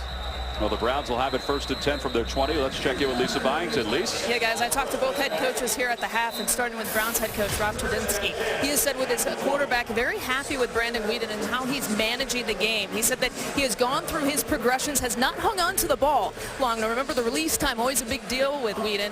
As for Jim Schwartz, he was not happy on how they were allowing them to run the football there in the first half. He was not happy with that big reverse play that led to a lot of yards. And he said, other than the first series, we have not played well defensively. Well, his team goes on defense. You think more pressure for the Lions? Well, Heath? we've seen Brandon Weeden get comfortable. And you know what? Now it looks like we have another offsides penalty unless there was movement. Looked like Willie Young may have come across. Start, number 84, offense. Nope. 5-yard penalty. Still first down. So it was Jordan Cameron who drew him off. He jumped a little bit. Well, and this is where 1st and 15, and we go back to the pressure conversation. First half for Detroit's defense under Gunther Cunningham and Jim Schwartz. I'm not sure if I saw more than a 4-man pressure. And so I think as comfortable as Brandon is playing right now, I think you've got to find a way to kind of stir the pot a bit and get Brandon Weeden thinking and maybe get him back to some of the football we've seen in the past with poor decision making. Well, it'll be 1st down and 15. Willis McGahee in the backfield with the Browns. And he'll take the handoff, and McGahee is hit immediately, but still moves his feet forward up to the 17. So a gain of 2. Willie Young makes the tackle for the Lions. Well, Lisa said the rushing issue for Jim Schwartz. He doesn't like the ball being rushed on them. And, you see it, 115 yards in the first half, and you've got a good average for, Willis McGahee as well as Chris Ogbonnaya. But the passing yards as well. I mean, 250 first half yards versus Jim Schwartz defense, and 17 points to go along with it. It's not where they want to be. 2nd down and long. Bess is in motion for Wheaton. Wheaton's under pressure, dumps it off to Ogbonnaya. And Ogbonnaya gets up to the 19, maybe the 20 with forward progress. Darius Slay makes the tackle for the Lions. It'll be 3rd down and long. All right, so now the Lions have a 3rd and long, so this is where they can amp it up a little bit more. Well, and you can, and playing against Jim Schwartz as many times as I did when he was the defensive coordinator at Tennessee, this is normally where he wants to rely on his front 4. He wants Fairley and Sue and Willie Young and the boys, Ziggy Ansah, to go get the pressure on their own so they can have their coverage ability in the back end. So we'll see if they dial something up. But 3rd and 10, Brandon Weeden, no mistakes, needs to play smart football here. And it is Ogbonnaya in the backfield, not McGahee. Wheaton out of the shotgun, looking to throw, has Ogbonnaya, and he's tripped up at the 25 and dives forward to the 29. It'll be a yard shy of the 1st down. Bill Bentley in on the tackle for the Lions. Well, and this is what I would call prototypical Jim Schwartz defense. Nothing behind you, play everything in front of you, let the running back get out of the field or get out in front of you, and then make the sure tackle. Well, now Spurlock is back deep to receive for the Lions. Spencer Lanning is on the punt for Cleveland. So a good job by Detroit. They'll get the ball back without any additional points by the Browns, and Spurlock will run this one down and call for the fair catch at the 21-yard line. So that is where Matthew Stafford and the Lions offense will get their first possession of the 2nd half when we return. Today's game is sponsored by Southwest Airlines. Find our fares online only at southwest.com. And by Geico. 15 minutes could save you 15% or more on car insurance. Well, back here at First Energy Stadium, it's a beautiful facility, and this crowd of 73,000 has watched the Browns handle Calvin Johnson, but also the fact the Lions haven't used Calvin Johnson as much as they would normally use it. Well, yeah, you saw the thrown too. I mean, if I'm Scott Linehan, the OC, and Matthew Stafford, my game plan in the 2nd half is find Calvin Johnson. Well, he finds Reggie Bush, who drops the pass. It was right in his breadbasket. Craig Robertson was trailing on the play. Tried to go underneath. It'll be 2nd down and 10 from the 21.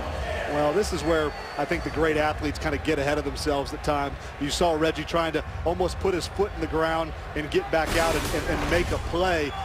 He's trying to get ready to cut back, under the defender, Craig Robertson, and forgets to catch the ball first. 5 drops by the Lions so far in this ballgame. A couple of them have been pretty big, too. Absolutely. That would have extended drives that ended in punts. 2nd down and 10. The handoff goes to Bush, bounces to his right, gets close to the 25 before he stood up and pushed back. Taba Rubin made on the tackle. It'll be 3rd down and 6. They'll say it's a gain of 4. you know, that goes for a gain of 4, and, you know, I think Schwartz is happy, but we just saw kind of what makes Ray Horton's defense so tough. You know, you get Big Ruben and these guys, Desmond Bryant, they kind of stand up their offensive linemen in front of them, taking up 2 gaps apiece, and there's just not a lot of room to run in there. This ever-growing Cleveland defense. They have 10 draft picks this year, including 2 first-rounders. On third down, the Browns showing blitz. Pocket collapses. Stafford dances away. He has some room. He leans forward. He has the first down. Desmond Bryant made the tackle for the Browns, and here comes some flags. There may have been some pushing after the play finished up. It's interesting because everybody was going back to their respective huddles. Flags came flying late, and arms went up in the air. Play of the game, number 9, offense. Field play results in a 1st and 10. Very interesting. A delay of game called on Matthew Stafford. Well, you can't spike the ball. Matthews pumped. Okay. I mean, he probably thought he should have gotten some type of penalty for the guys hitting him as he's sliding for the first down, but I'm not sure he could be upset. I thought it was a good no call by the officials, but you can't spike the ball down and delay the game. Boy, he was fiery, though, after that, wasn't he? He's a guy who's got a lot of confidence in his ability. Well, we just saw the athleticism of him as well, the movement in the pocket. And on first down, the handoff goes to Reggie Bush, who has some daylight on the near sideline. Reggie Bush still has some life in his legs, and he gets across the 35 to the 34. Chris Owens made the tackle. It's a gain of 39.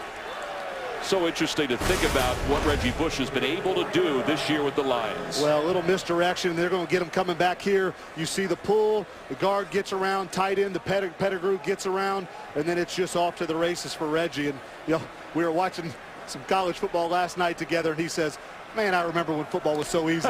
He was talking about playing at USC, and when he could just outrun the whole world. Well, this is the NFL, and you're not outrunning too many people. Jim Schwartz said the one thing he learned about having Reggie Bush on his team is that he is a tremendous teammate. Here's Durham. And Durham down to the 28. Chris Owens makes the tackle. We hear the terminology where teams say this pass game is an extension of the run game. This is what Matthew Stafford really just did. You know, he just got up there, he counted the defensive guys in the box and said, hey, our run's not going to work.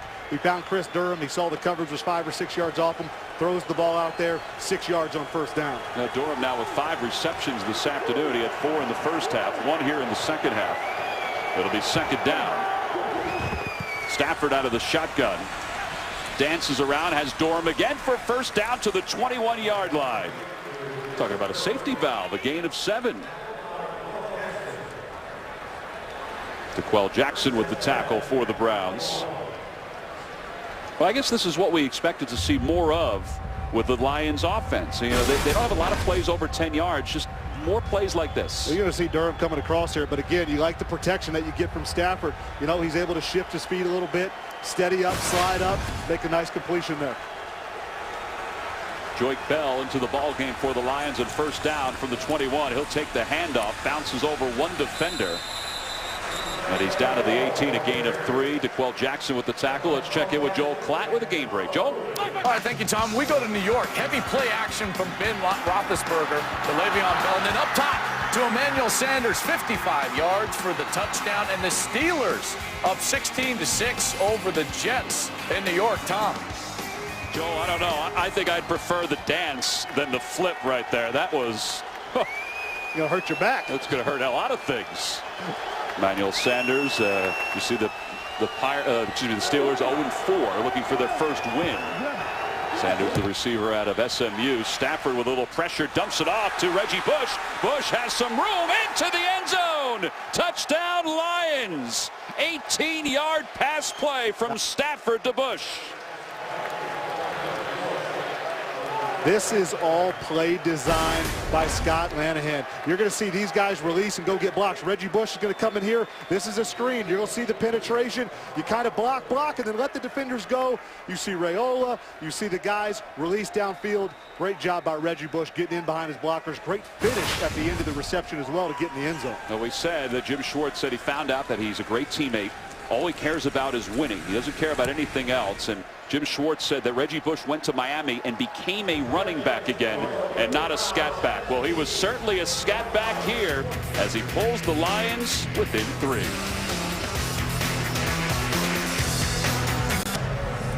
Reggie Bush just scored his 51st career touchdown. It was an 8-play, 79-yard drive. Very efficient, and Bush had a lot to do with a lot of the numbers on that drive. Yes, he did. And if you remember, he started it out with a drop, and then he made up for it really quickly. You know, Reggie in the open field it's a nightmare. I watched teams for 2 years with my time in New Orleans with him, try to plan for him and try to game plan how to trap him, how to squeeze him, how to man coverage. Tough to do. Well, we said that he is a great teammate, and look, he went up, he's like running for office. Reggie Bush, the leader of the Lions, pulls them within 3. And Ndamukong Suh in his 4th year out of Nebraska. Before his team went out defensively, he's doing a little coaching right here with some of his teammates. I mean, you see it with Devin Taylor, and you see Willie Young there moving those hands. I think they're talking about stunts and different things, rub techniques that they want to try to get to Brandon Weeden with. Well, they just had a stop on the last series. Let's see if they could do it here. The first down pass is incomplete. Darius Slay in on the coverage of Greg Little, so it'll be 2nd down and 10. Well, Darius Slade did a great job. He basically ran that route for Greg Little, and you know, Brandon Weeden was a little outside with the ball. Not a chance for a completion there. Mentioned that it's been misting for most of the day. It really hasn't had any effect at all. This playing field is beautifully manicured. It's one of the best that you'll see. It's unseasonably warm here in Cleveland, and they'll take it. On 2nd down, pressure's coming, and I think the Lions may have jumped. Suh tried to time the snap count, and he just couldn't keep his feet behind the line of scrimmage. Well, and this was that rare pressure, rare blitz that we have not seen yet. Walt Coleman will give us the call. Neutral zone infraction, number 90, defense, 5-yard penalty, still 2nd down. Second penalty called against Ndamukong Suh. Well, you'll see Suh kind of stand up. We got a lot of guys coming here. Ashley Palmer getting in the mix, and you know, great job by Brandon Weeden holding the count, and a great job by the offensive line holding their water. Well, it gives him a little breathing room. It's 2nd down and 5 from the 25. Suh, you might have read this week, his fine was upheld by the NFL. The handoff goes to Gordon on an end around, and it's read beautifully by the Lions. DeAndre Levy makes the tackle right at the line of scrimmage. It'll be 3rd down and 5.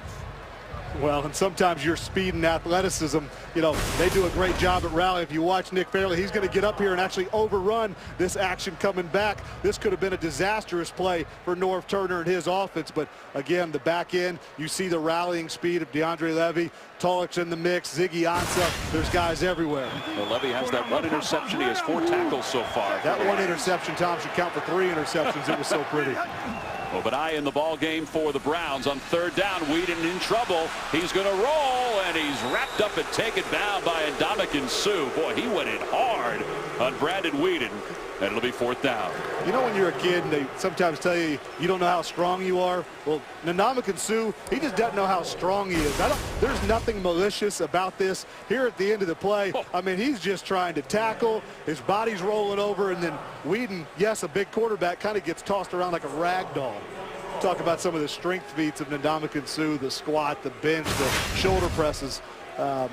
Monster is the word that comes to mind. Well, the Lions will get it back. They're within 3. Lanning's punt. It's low. And Spurlock will take it at the 30. He has some room to run to the sidelines and out of bounds at the 42. And some flags come in late. Well, Brandon Weeden may feel this going to feel this for a couple of days. That's a heck of a hit from Ndamukong Suh. And that forced the 4th down. Now, Walt Coleman will let us know who the penalty is against here. During the return, holding 32 of the return team. 10-yard penalty, 1st down. It seemed like that penalty may have happened away from the play, but the Lions will get it back down by 3 when we come back. It's about much more than pink on the field. Together, the NFL and the American Cancer Society are helping women across the country make a crucial catch. Hear the personal impact stories and find out how you can help finish the fight against breast cancer at NFL.com/pink. Well, the number of stories about how breast cancer has impacted players and personnel around the league. Joe Thomas's mother-in-law is battling breast cancer.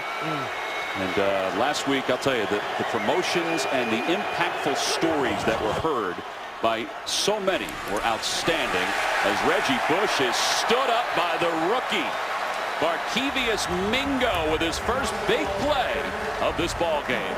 Boy, Mingo so athletic, getting a chance to start today because Sheard is down with an injury. Well, and you get to see the growth. This is called setting the edge so Reggie Bush cannot get outside. He will turn Reggie Bush. He made this mistake last week. Speaking of Barkevious Mingo, let a big play develop and happen in that Buffalo game. You love seeing the rookie learn from his mistakes. Set that edge, turn the action back inside to all your defenders coming to help. What was it Joe Horton told us this week, that his defense, he's putting more and more in, but it's going to go as Mingo goes as he gets more used to it. Yes, Ray has a lot of athletic ability there to work with, and you know, Barkevious Mingo. Second down at 12. The pass to Bush out of the backfield. He's shoved out of bounds by Craig Robertson. It's a pretty good gain on second down. So it'll be third down and about 2.5. It's a gain of 9. Well, everyone gets to see the athletic ability of, you know, Barkevious Mingo on that last play and the pass rush ability. But, you know, Ray Horton did mention just his ability really to grasp and retain, and didn't see him making the same mistake repetitively as most young players do. So good to see him getting it done. This kid, the ceiling for his potential is scary. He missed some time earlier this year because of a bruised lung. That slowed his progress. Third down, a little more than 2. A little bit of pressure from the Browns. Stafford to throw to the middle, and it's complete to Johnson for a first down out toward midfield. And man, that ball was nearly intercepted, but it's a 10-yard gain.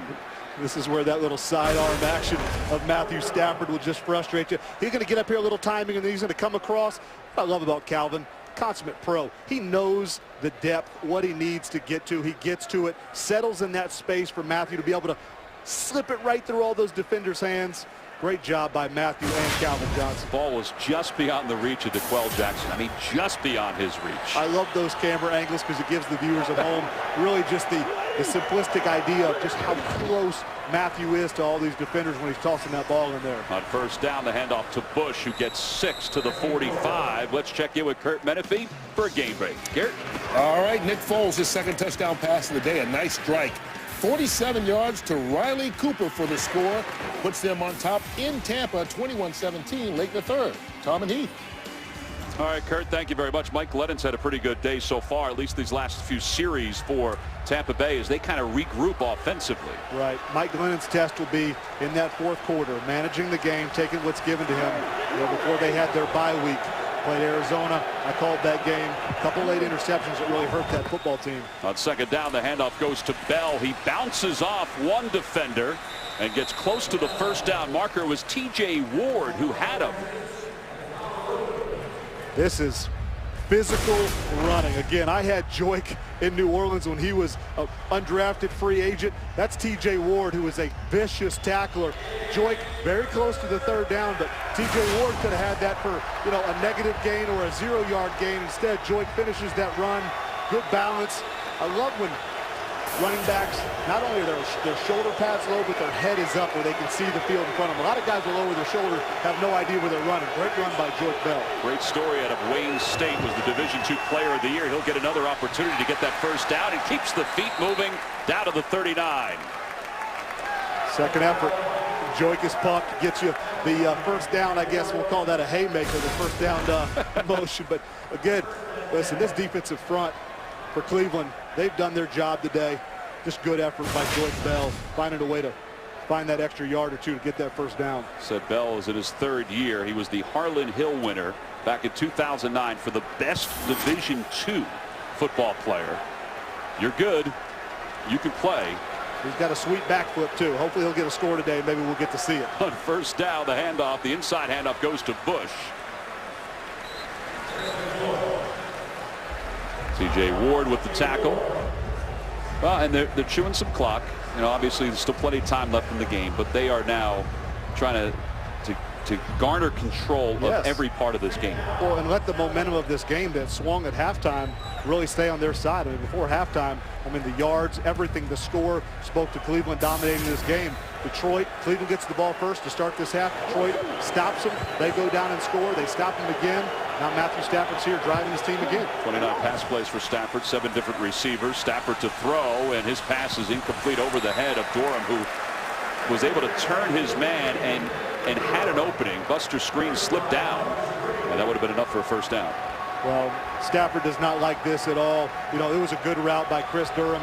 You know, he got Buster Skrine turned all the way around. He knows he was wide open. You see, quarterbacks hate that. They're not thinking about the stats. They're just thinking about a drive that's extended. And now you're thinking about Ray Horton on 3rd and 6, 3rd and 7. This is where you don't want to be against this defense. Everything picks up the pace, the exotic schemes and pressures and blitzes and coverage. Much more difficult versus Ray Horton on 3rd down than it is on 1st and 2nd. Armani Bryant in on the defensive line for Cleveland. Stafford to throw. It looked like he was hit, but he gets it off. The pass is complete, and I think they've got a first down. Des Bryant may have tipped that, but Calvin Johnson was able to keep his eye on it and make that catch. You know, I spoke a minute ago about Calvin knowing the depth for the first down. You'll see the presence. You'll see Matthew Stafford. Good protection. Joique Bell, good pickup there. You see Matthew kind of the little jump shake, but Calvin knowing right where he needs to be for the first down, snatches the ball, lunges forward for another first down, for another yard, just to make sure he's got his depth. So a first down for the Lions. The ball inside the 29 of Cleveland. See the number of first downs this quarter for Detroit. It's all part of dominating the second half. They're down by 3. Stafford toward the goal line, and it's intercepted. It was tipped into the hands at the goal line for the Cleveland Browns to Tashaun Gipson. And Gibson's wrapped up at the 30-yard line.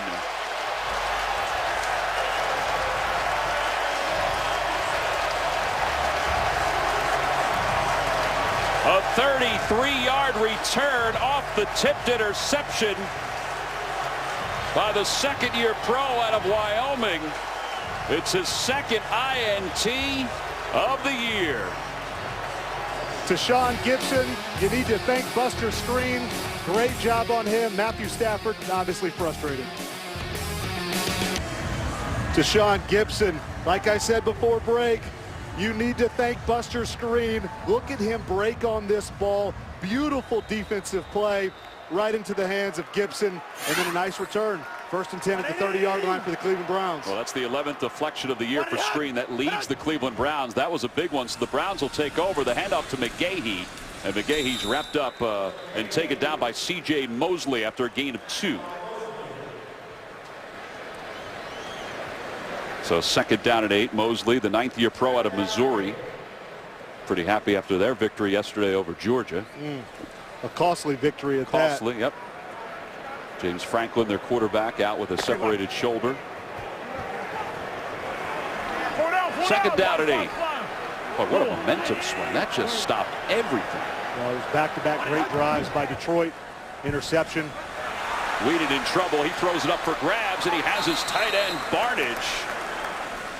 And Barnidge is out of bounds at about the 30, so it's a loss on the play. It's fortunate that wasn't intercepted. He threw that up for grabs. You're going to see Stephen Tulloch kind of fly through here, unblocked. Whedon just trying to get rid of it. Might be one Barnidge just wants to bat down next time. That's a good point. He got back to the line of scrimmage. We're still sitting here at 3rd and 10. Well, excuse me, that was 2nd and 8, wasn't it? So, yeah, he did lose 2 yards. Obadiah checks in for the Browns. It is 3rd down and 10. The Browns need to get to the 40 for a first down. Whedon out of the shotgun looking to throw. Pocket collapses, and he is smashed down at the 20 by Willie Young. Boy, Willie Young came out of nowhere. This is more of those games and stunts. Willie Young extremely happy here. Just a 4-man pressure. A lot of movement. Guys twisting and stunning. Defensive linemen picking off each other. Willie Young breaks through. That's that team defense that Jim Schwartz preaches. It's not about who's making the big plays. It's just about everyone doing their job to set up other people to make the big plays. Well, we've got 15 minutes left, and it should be a good ending. Well, you see what's happened by quarters between the Lions and the Cleveland Browns. The Browns to punt on 4th down. They lost 9 on that sack. They were able to get the punt off the side of the foot. Spurlock will let it bounce, and it takes a Cleveland bounce. It's picked up by Spurlock at the 31. And he's out of bounds at the 34, maybe the 33.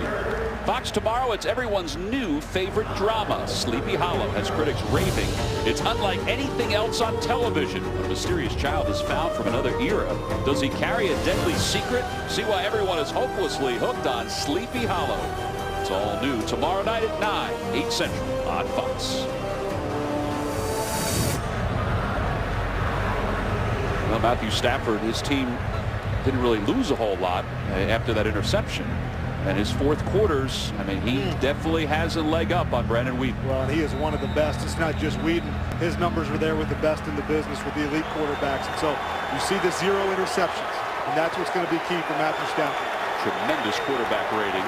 10 come from behind wins for Matthew Stafford, including one big one against the Browns back in 2009. On first down, the handoff to Bell. Gets away from T.J. Ward and is able to slip a few extra yards past Mingo, who is credited with the tackle. It'll be second down. Well, this is, again, I'm Scott Linehan. Heck, if I'm Matthew Stafford, I'm asking Scott Linehan, your offensive coordinator, make this Calvin Johnson time. Again, that coverage there, he was one-on-one. Joe Hayden is finding him every play that Calvin's in on the field. It's time for your superstars to make plays. Even if it's Calvin Johnson like we saw in the last drive where he's just getting beyond the first down marker, getting short yards to move keep moving the drive. Well, and he spurs this team on. The defense feeds off of him. He's down here again, locked up. This is what you want. Reggie Bush back in the ball game. Stafford to throw, has Bush, and he's got a first down. Out close to midfield, will mark him just shy of the 49. Gain of 15. Chris Owens makes the tackle for the Browns. Again, for such a big, physical, aggressive defensive front for the Browns, the offensive line has done very, very well today. And here's Reggie Bush. You just can't do this. You try to put a linebacker in coverage. It's just not fair. As athletic as Craig Robertson is in space, there's DBs and safeties that don't stay with Reggie Bush. 55th snap of the game. 18 plays for Calvin Johnson. Bush has picked up a lot of the slack. Bell's back in as Bush is out, and Bell slips through the right side before he's taken down by Rubin and DJ Ward. Good decisive run by Joique Bell. It's every young back's, I think, their tendency. They think you can always outrun everybody. And what Joique did there, he decided to kind of press the edge a little bit, but then he put his foot in the ground and went up in there and got some tough yards. And that's what you like to see, because Cleveland, fundamentally, they're sound. They're not going to let you get that edge. And Joique, that was a smart play by a third-year back. Well, he remains in the ball game.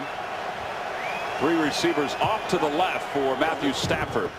Off the play fake, they dump it off to Reggie Bush. Bush has a blocker as he's able to get the first down inside Browns territory to the 38. DeQuell Jackson made the tackle. That's a gain of 9 on the play. This is, again, the quandary that Reggie Bush puts you in. You know, he's a running back, but yes, he can line up in the slot, and he can line up out in your wide receiver, split out wide. And this is just a very, just a simple screen. They get the ball to him very, very quickly. And then Reggie Bush, I don't know, he's doing some push-ups. Maybe he didn't think his triceps were quite pumped up enough, you know? You saw him yesterday. He's in great shape. Yeah, listen, eating fried chicken wings. You know, I'm like, how do you look like that eating chicken wings? Calvin Johnson is stretched out to the far side, one-on-one. Off the play fake, Stafford throws to the near side for Durham, and Durham is tripped up. Buster Screen with the tackle. Let's check in with Kurt Menefee with a game break. Kurt? Well, Green Bay lost both James Jones and Randall Cobb to knee injuries in the first half, but this is how deep they are at receiver. Jordy Nelson, wide open, 64 yards from Aaron Rodgers. They take the lead 16-3 on the road in Baltimore. Tom and Heath. Well, to have that arm strength that you just saw, it's just remarkable. You have a guy here in Matthew Stafford who has that arm strength, but talking about protection and letting the ball go. I still don't know how you let Jordy Nelson get that far behind you on defense. It's second down. Stafford on a slant, incomplete. He tried Broyles, who's been quiet today. Boy, they had high hopes for Ryan Broyles, the second-year receiver out of Oklahoma. Buster Screen was in on the coverage. Well, and they've been nursing him back from a knee injury that he had prior to being drafted. So they're looking for this growth to really take off from Ryan Broyles. We've seen splashes of his athleticism and what he can and can't do, but, you know, they want more growth. Matthew Stafford needs more growth out of Ryan Broyles. All right, so now a third down. 3rd and 7. You see the Lions have dominated the yardage in this second half. There's your one-on-one matchup. You see your safety far inside. Let's see what Matthew Stafford, that safety was moving off the hash before the... Well, that's Pettigrew, the tight end, who made a nifty move to get some extra yards. Wow. That's a big man that was able to dance his way for a first down. A gain of 12. Here he is lined up. It's a very simple play. He's just going to get out there in the flat. He knows the distance he needs. This is a 270-pound man putting his foot in the ground, beating Craig Robertson. And you see Matthew Stafford. Loves the athleticism, loves the finish that his boys are giving him right now. Great play. And then the hurdle at the end. I keep telling him he's too big to be jumping people. They're going to catch you slipping one time, pal. Well, it's a 12-yard gain, all after the catch. On first down, off the play fake, Stafford to throw to the right side, and it's complete. Touchdown, Lions. Fourier with his second touchdown of the day.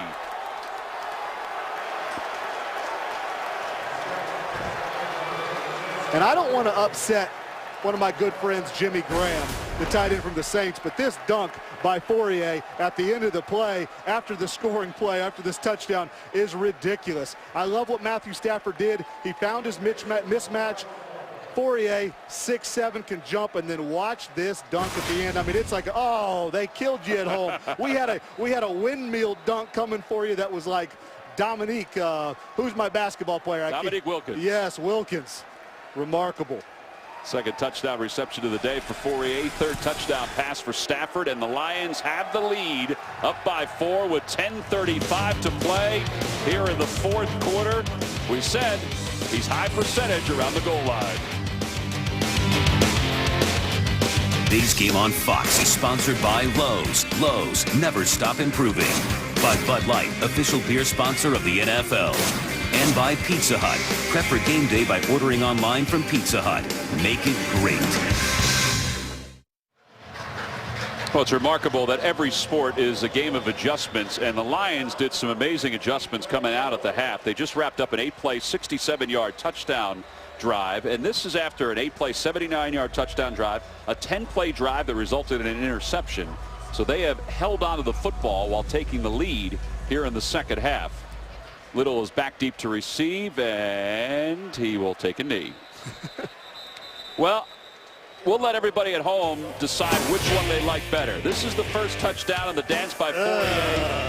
If you ask me, I like the second dance. The windmill. A little bit better.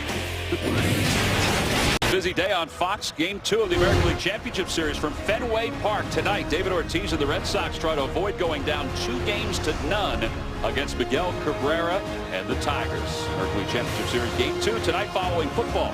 Only on Fox. Joe and Tim will have the call from Fenway Park. Last night the Red Sox could not manage a hit against Anibal Sanchez. We asked Brandon Weeden, we said, do you miss baseball? And he said, no. I'll watch it now while playoffs are going on, but I really don't miss it.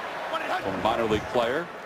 Weeden out of the shotgun. Pass complete to Gordon on a slant. And Gordon has a first down to the 35, maybe the 34. Gain of 14. Delmas with the tackle. All right, we talked about Stafford, how good he is in the fourth quarter. Weeden, he's going to be given a test here. Yes, and this has been a major area of concern as well as struggle for Weeden. His numbers, production at quarterback, I mean, they've been abysmal, but you know what? Jim Schwartz there on first down, a little pressure. He dials up under Gunther Cunningham, the defensive coordinator. Brandon Weeden took advantage of it. Nice pickup on first down. Brings it out to the 34. His tight end, Barnage, is in motion. Cameron, the other tight end, has been quiet this afternoon. Weeden has plenty of time. Now throws off his back leg and has to get rid of it. And there's the coverage by the Lions secondary, because the offensive line gave Brandon Weeden plenty of time. And let's see what the officials decide if they decide to call intentional grounding. Well, he was clearly still in the pocket, and there's not a Cleveland Browns eligible receiver within 15-20 yards of that ball when he heaves it over there to that side of the field. Intentional grounding on the offense. There's not a receiver in the area. Lost it down. Take it down. Well, you're going to see he's going to wiggle around the pocket. Little play action. Still in the pocket, still in the pocket. He starts feeling the pressure there by Nick Fairley. Never gets outside of that tackle box where then you're able to heave that ball out of bounds wherever you want. Well, loss of down, so it moves the ball down to the 24. A loss of 10. Rob Chudzinski's squad led it at the half, 17-7. They trail at 21-17. And now whistles blow and a false start. And I know Norv Turner is just... False start, 84, offense, 5-yard penalty, still second down.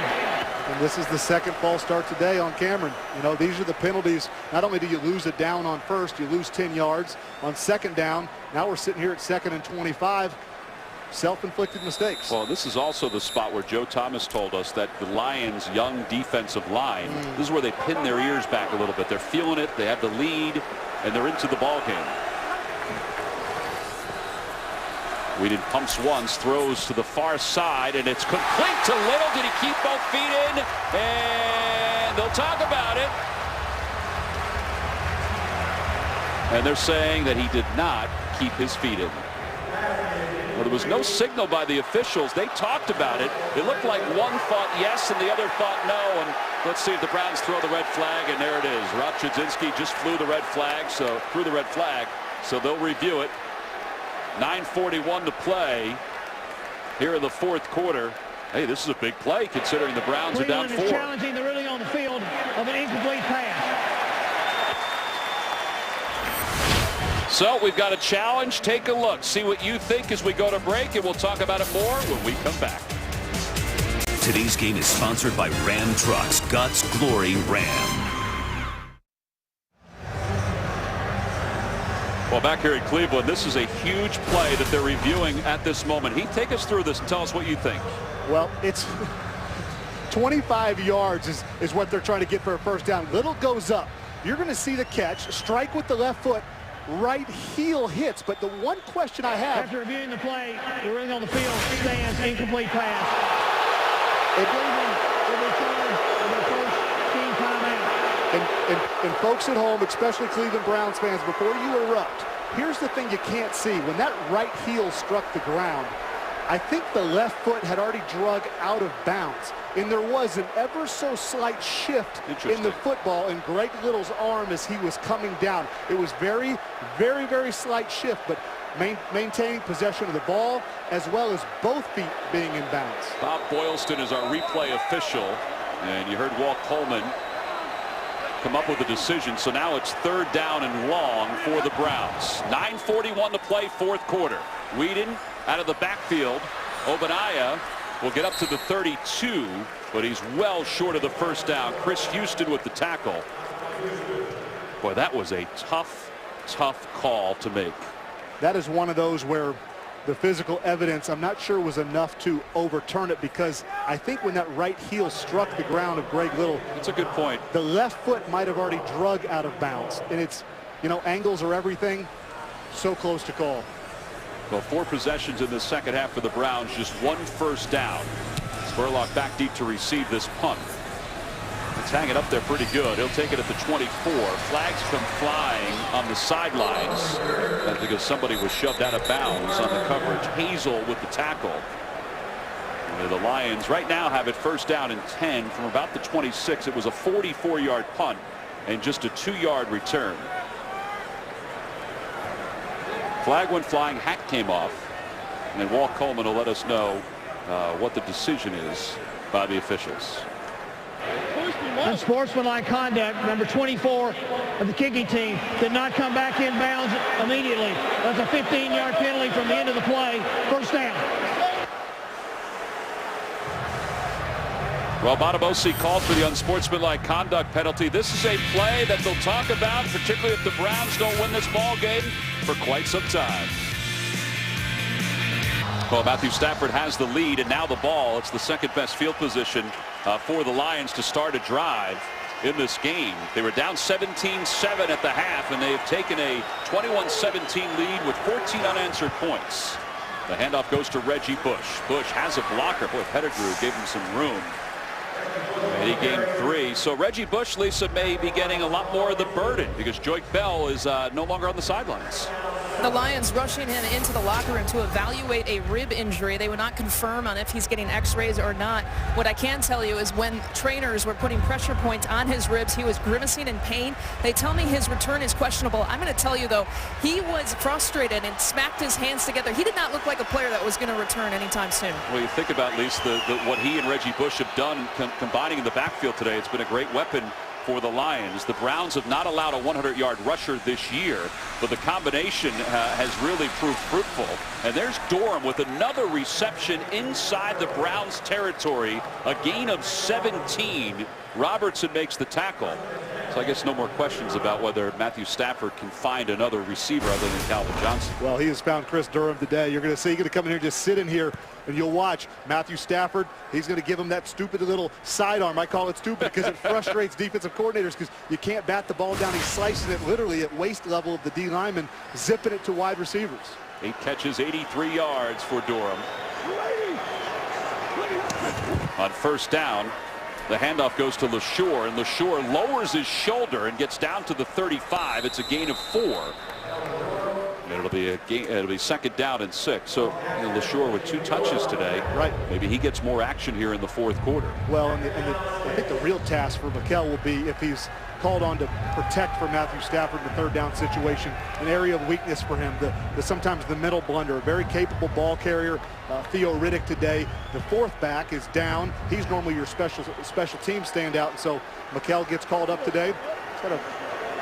I'll say he's been productive when he's been in there. 2 carries, 9 yards, but also some blocking schemes. Reggie Bush, 13 carries, 67 yards. He's in the backfield. He'll take the handoff, dances away from Mingo, and then slides inside. Screen makes the tackle. It'll be third down. Let's check in with Joel Klatt. Joel? All right, Tom, let's go back to Baltimore. And Joe Flacco leading his team down the field. He finds Jacoby Jones, first game back since week 1. First TD of the season. Baltimore cuts it to 6. 16-10 Packers in the fourth quarter. Tom. All right, Joel, thank you very much. I think the Ravens have missed Jacoby Jones, not only receiving-wise, but also return-wise. Well, and speaking of dancing touchdowns, I mean, Jacoby's always good to give you some good dances when he scores. On third down and about 4 from the 33 of the Browns, Stafford out of the shotgun. Play clock down to 3, throws to the middle, incomplete. T.J. Ward defending against Calvin Johnson. And Johnson's thinking that he was interfered with as that pass went through the middle. Well, T.J. Ward was in a great position, but, Stafford had a lot of pressure coming at him. Ray Horton dialed it up. Listen, I think that's good by T.J. Ward. You talk about a safety and coverage there. Good job. Matthew, all these quarterbacks, they always want the penalty, but Matthew, that was a good one, buddy. All right, so David Akers is on for a 51-yard field goal attempt. He had a 53-yarder last week, so this is within his range. Good snap, good hole, kick is on its way, end over end, it is good. And the Lions lead it 24-17 here in the fourth quarter. Well, it's been all Detroit, and Jim Schwartz making some adjustments. He loved the leg of David Akers. Everybody that's come to First Energy Stadium has enjoyed this ball game, from the dogs to the birds to the fans. This has been a heck of a game. That guy's hungry. He is hungry. I think those dogs at halftime were hungry too. Yeah, they'd be real hungry seeing that bird too. 24-17 the score. David Akers just connected on his 26th career field goal of 50 yards or more. Sam Martin will tee it up at the 35, and we talked about the pressure that's on Brandon Wheaton and the rest of the Browns offense. Now they need to score with 6:04 to play. Greg Little has not had a chance to return anything this afternoon. He's back deep to receive. He may get a chance to return this one. This one is 4 yards deep, so he's coming out. Trying to follow a blocker on the outside, and he's shoved out of bounds shy of the 20. Darius Slay with the special teams tackle. I will never understand this, Tom. 3 years ago when I was playing, you kicked off from the 30. And the rule of thumb for the returner was if it's more than 4 yards deep, you never bring it out. Now you kick off from the 35. They're 5 yards closer, and guys bring it out from 8 and 9 yards deep all the time. Now you're starting here at the 16-yard line. That's 4 yards of field position. I understand trying to make big plays, but I think the math, just do the odds, keep the ball in, take a knee, get the ball to 20. I think that's it. I think it's partly, the ego of the return man. Well, and I love the aggressive nature of those guys. I mean, can understand that, but it's complementary football. What's best for the team? Here's Whedon. His first throw on this drive is a first down to Gordon. Out of bounds at the 31. Chris Houston in on the coverage.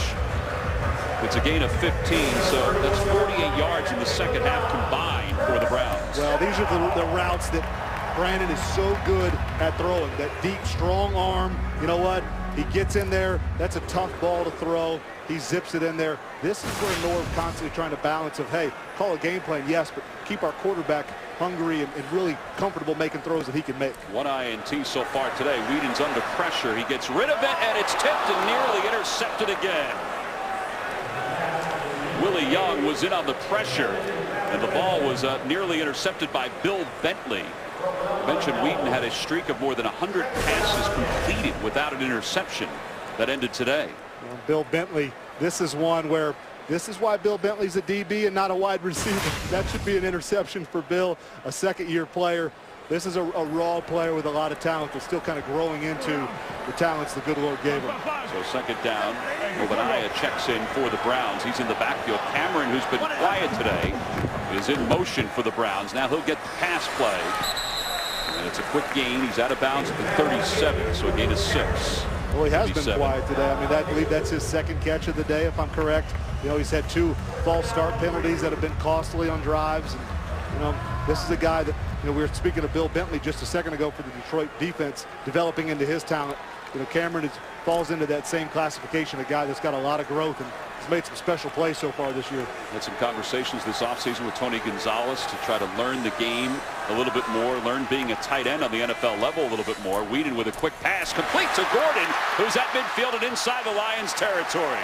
Well, Josh Gordon with just sheer power, able to catch that ball on the slant and gains 18 yards. He's over 100 yards receiving this afternoon. Well, this is just a little skinny post, and, you know, really another one of those passes that, excuse me, it wasn't even a skinny post, it was a little quick slant.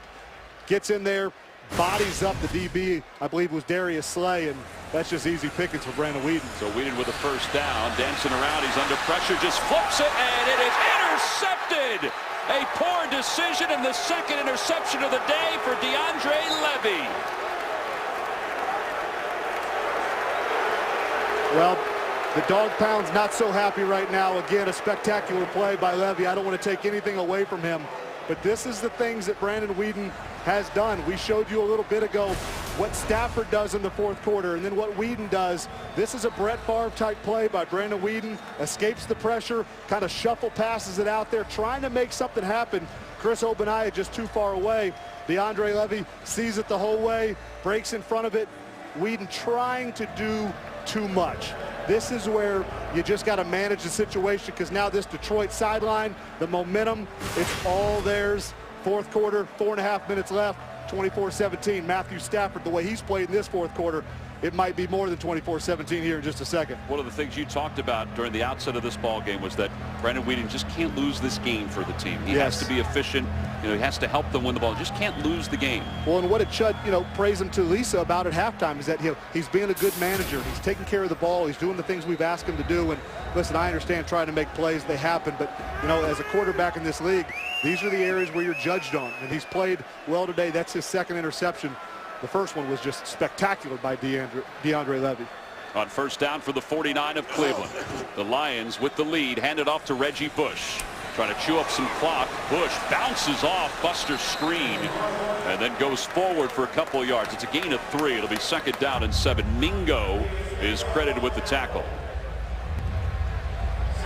Great run by Reggie. Shows up as 3 yards, but this is one that, you know, he could have lost. You see Buster Screen coming there. Hey, this is why we wrap up in the NFL, Buster Screen. Reggie Bush, the balance, the stability, the vision, you see it all there. 3 yards on the stat sheet, but could have been a negative run that Reggie Bush's talent got him out of. 72 yards on the ground for Bush. He also has 49 yards receiving this afternoon. On second down, Stafford to throw. He throws to Bush. Pass complete for a first down as he slides out of bounds at the 33. Robertson in on the coverage for the Browns. Well, at times he's been the best athlete on the field today. Well, again, it's man-to-man. You see Craig Robertson. I've said it again. I know Ray Horton, you got to pick your poison with all the weapons that come at you from Matthew Stafford in this offense. But, you know, and I can praise Craig all day long for his athleticism, but Robertson on Bush, it's a matchup that as soon as you saw Matthew Stafford saw the matchup, the one-on-one single on Reggie Bush, his eyes never left Reggie Bush because he knew he'd win. 20 touches today for Reggie Bush. He's above his average, his total yardage per game, and now flags come flying in a false start. 71, offense, 5-yard penalty. Still first down. But a pretty clean game from an offensive line standpoint for the Detroit Lions. That's Riley Reith, the second-year pro out of Iowa, who's called for the penalty. They've done a good job, and I can't overstate how big and physical the defensive front from Cleveland is. I mean, you know, between Ataba Rubin and Phil Taylor and Desmond Bryant. I mean, Desmond Bryant, 6'6", 310, and then Phil Taylor in the middle, and his third year out of Baylor. I mean, these are just big mammoth men that are tough to block, and they've protected Matthew well today. First down at 15. Play clock is down to 5. Stafford out of the shotgun. Here comes the pressure. Quick toss, incomplete. Durham was the intended receiver, and I don't think he realized it. Chris Owens was in on the coverage. It'll be second down. Reggie Bush came over in the backfield to protect. I'm not sure, you know, what Durham was thinking. He's going to go out and try to block. You see he's going to square up on Chris Owens, but it's almost like he thought maybe Pettigrew was coming behind him in a screen, or maybe Reggie Bush was coming out of the backfield in a screen to that side. Calvin Johnson is off to the slot to the left.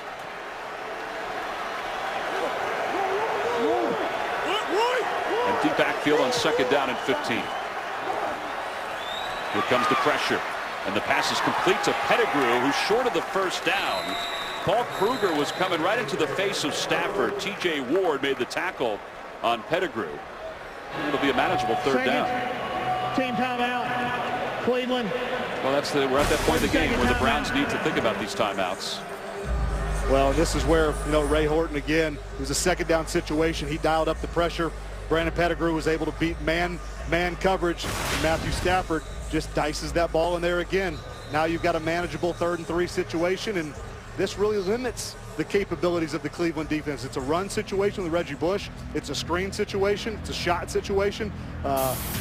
You've got your whole offensive playbook at your disposal here, and really makes it tough for defensive coordinators.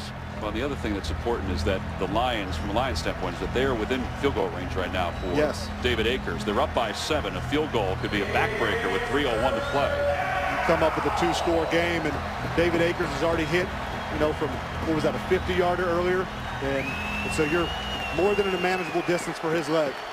Third down and 3. Stafford just assessing. To the triangle of receivers off to the right.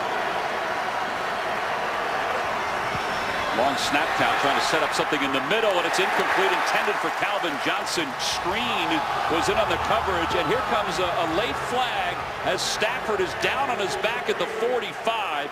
Quentin Groves, excuse me, is going to be called for a personal foul. Rubbing the passer, 54, defense, 15-yard penalty, first down. What do you think there, Heath? I mean, it was interesting because the ball, I thought maybe there'd be pass interference. Here's Quentin, and I believe there was pass interference. I mean, we'll go back and watch that here in a second, but here's Quentin Groves. Oh, no. You know, this is just where they protect our quarterbacks. There's a slight tilt in where he kind of tucks the hips of Matthew Stafford. They don't want defenders driving quarterbacks into the ground. I wouldn't say this is malicious. He lets go there, and you see the frustration of Rob Chudzinski. And on this one, I would agree with Rob. Yeah, I mean, there was that initial where Quentin kind of grabs the hips of Matthew Stafford, like maybe starts to drive him in the ground, but then he lets go, and you saw that. And listen, our quarterbacks in this day and age in this league, they're going to be protected to the highest extent. Easy first down, a given first down, I'll say, for the Detroit Lions. Well, this is a huge play with 2:58 to play. The handoff goes to Reggie Bush, running right, dances a little bit more to the outside and down to the 13-yard line. The clock continues to run. Kruger and Ward make the tackle. Well, we start to see some of the frustration between this Cleveland defense. They don't like giving up these points. They don't like giving up these little chunk runs to Reggie Bush.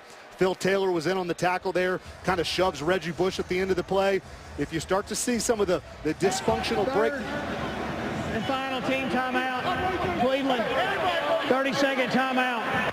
This is where the more mentally disciplined team will win ball games. And we've seen Detroit, who is normally on the losing end of this. They've been the ones in years past to make those stupid penalties and dumb mistakes. Now we see a little frustration growing from the Cleveland Browns. Well, with that timeout, Jim Schwartz gets a chance to chat with his offense, along with Scott Linehan, the offensive coordinator.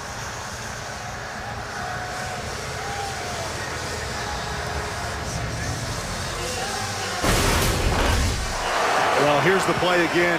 Real time, Quentin Groves off the corner. It is literally ball release, hit. My speculation is that Walt Coleman and his crew thought that he drove Matthew into the ground. I don't think it was a late hit. I think it was exactly what they called unsportsmanlike conduct, where they thought he probably tucked his hips and tried to drive him into the ground. Because it almost looked as Matthew was getting ready to throw, he had already released his body toward the quarterback. I would agree. And so I think it's just they made a judgment call based that they thought Quentin, tried to lunge him or thrust him into the ground. Well, it's a whopper of a call right now because it's second down, deep inside Cleveland's end. The handoff to Bush, runs right, moving the pile inside the 10, and they'll mark him just shy of the 9. Rubin will be credited with the tackle. A hat comes off. Well, first down, 3 yards, Reggie Bush. Second down, 3 yards, Reggie Bush. Now you're back in this 3rd and 4 situation where, again, you're playing an offense that shows they've been willing to run the ball. You've got a back in there that you've got to look out for in the run game as well as the pass game. And, it's that this is the comfortable factor for Matthew Stafford and Scott Linehan about, hey, this is the manageable down and distance, and now Cleveland's playing the clock. Yeah, the clock at 2:10 and counting, and Stafford will take it down to the 2-minute warning, or at least call a timeout because the play clock was down to 1. First team timeout. Detroit, 30-second timeout. That'll take us to 2:05 to play. Stafford's thinking the play clock started a little early. He was giving us that good kind of pushing the hand to the sky, wanting that thing reset, but no luck from Walt Coleman's crew. All right, so it's 3rd down and 4, but more importantly, the Lions are well within field goal range for David Akers, and if they're able to connect with some more points, it's a 10-point lead, and Brandon Weeden's just not going to have enough time in this 4th quarter, and his interception is one that they will talk about as this week moves on.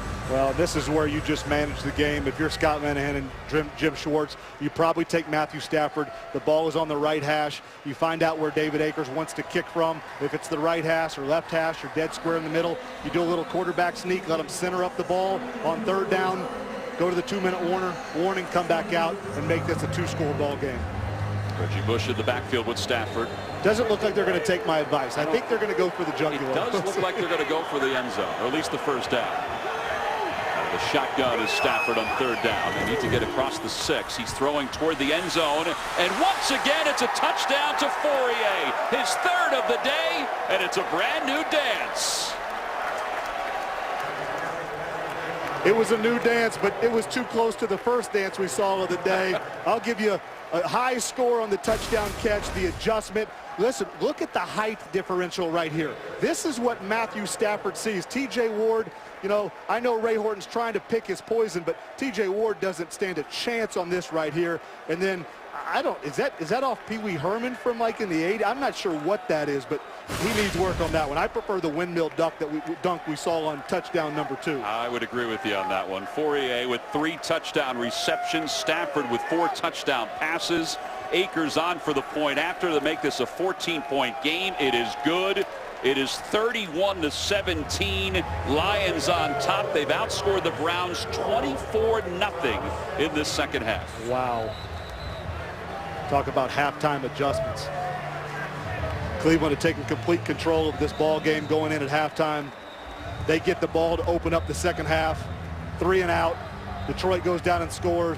Has not looked back ever since. Well, the other part of this too is, Fourier, they said with Scheffler out for today's ball game, would get more action. Yes. Now, he hasn't gotten more action between the 30s. He's got more action from the 20 to the end zone. Well, you know what? I think he's chasing like Mike Vrabel's record of catches that equal touchdowns. And so, 3 catches today, 3 touchdowns. It's just astonishing. But this is the trend of this league, and we've known, about Scheffler and Pettigrew, and we know the trends across the NFL is tight ends and the mismatches they create. I mean, Jordan Cameron for the Browns. I mean, that's what he's been able to do through the first part of this season. Not so much here today, but that is a big tight end that knows how to adjust to the ball in the air, and he's had a special day. Well, your point too about the height difference between he and T.J. Ward, and you pick your poison. Right. When you give up a foot of height differential, most of the time that's a tough battle to win. Fozzie Whitaker back deep to receive. He'll take his knee.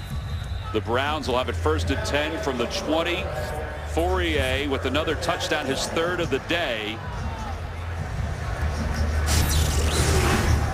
And Stafford, well, with a 14-point lead, 2:01 to play here in the fourth quarter. Well, and Stafford was just given a hug by Corey Hilliard, who stepped in today for Fox, the right tackle who was out. Corey Hilliard has played extremely well today, and we've seen Matthew very few pressures today from a defense and a defensive coordinator of the Browns and Ray Horton that normally apply a lot of pressure on opposing defenses. Brandon Weeden out of the shotgun on first down to the middle of the field. Pass is complete to Little, and he's just shy of the 30, so a gain of, we'll give him 10, so a gain of 10, and we have reached the 2-minute warning. 1:54 to play. It's been the Fourier story today. 3 touchdown catches today. 1:54 to play here in the fourth quarter. A couple big plays in the second half. The pass to Little that was ruled an incompletion, and the challenge, and it was held up that it was an incompletion, and of course the interception by Brandon Weeden in this fourth quarter. Yeah, the interception, none more crucial than that. 31-17 the score. Weeden out of the shotgun on first down, trying to get something going here offensively. Sue chasing him down, and the pass is incomplete. Let's check it with Joel Klatt with a game break. Joel? Well, where Thaddeus Lewis, he's going to find Marquise Goodwin late in this ball game inside of 2 minutes for the touchdown. They tie it up at 24, and Cincinnati and Buffalo are in overtime. Great game there. Tom. All right, Joel, thank you very much. Boy, Thaddeus Lewis feeling it a little bit today. I mean, E.J. Manuel might be sitting at home feeling it a little bit too, the way he's played today. I might have gotten a little ahead of myself there, but Thaddeus has played well today. On second down, Weeden to throw again. Pass complete. Oh, incomplete, excuse me. Obadiah had it and was trying to run for the first down before he corralled it. Well, Matthew Stafford, 24 consecutive points scored in the second half. He's thrown 4 touchdown passes in a game for the 7th time in his career.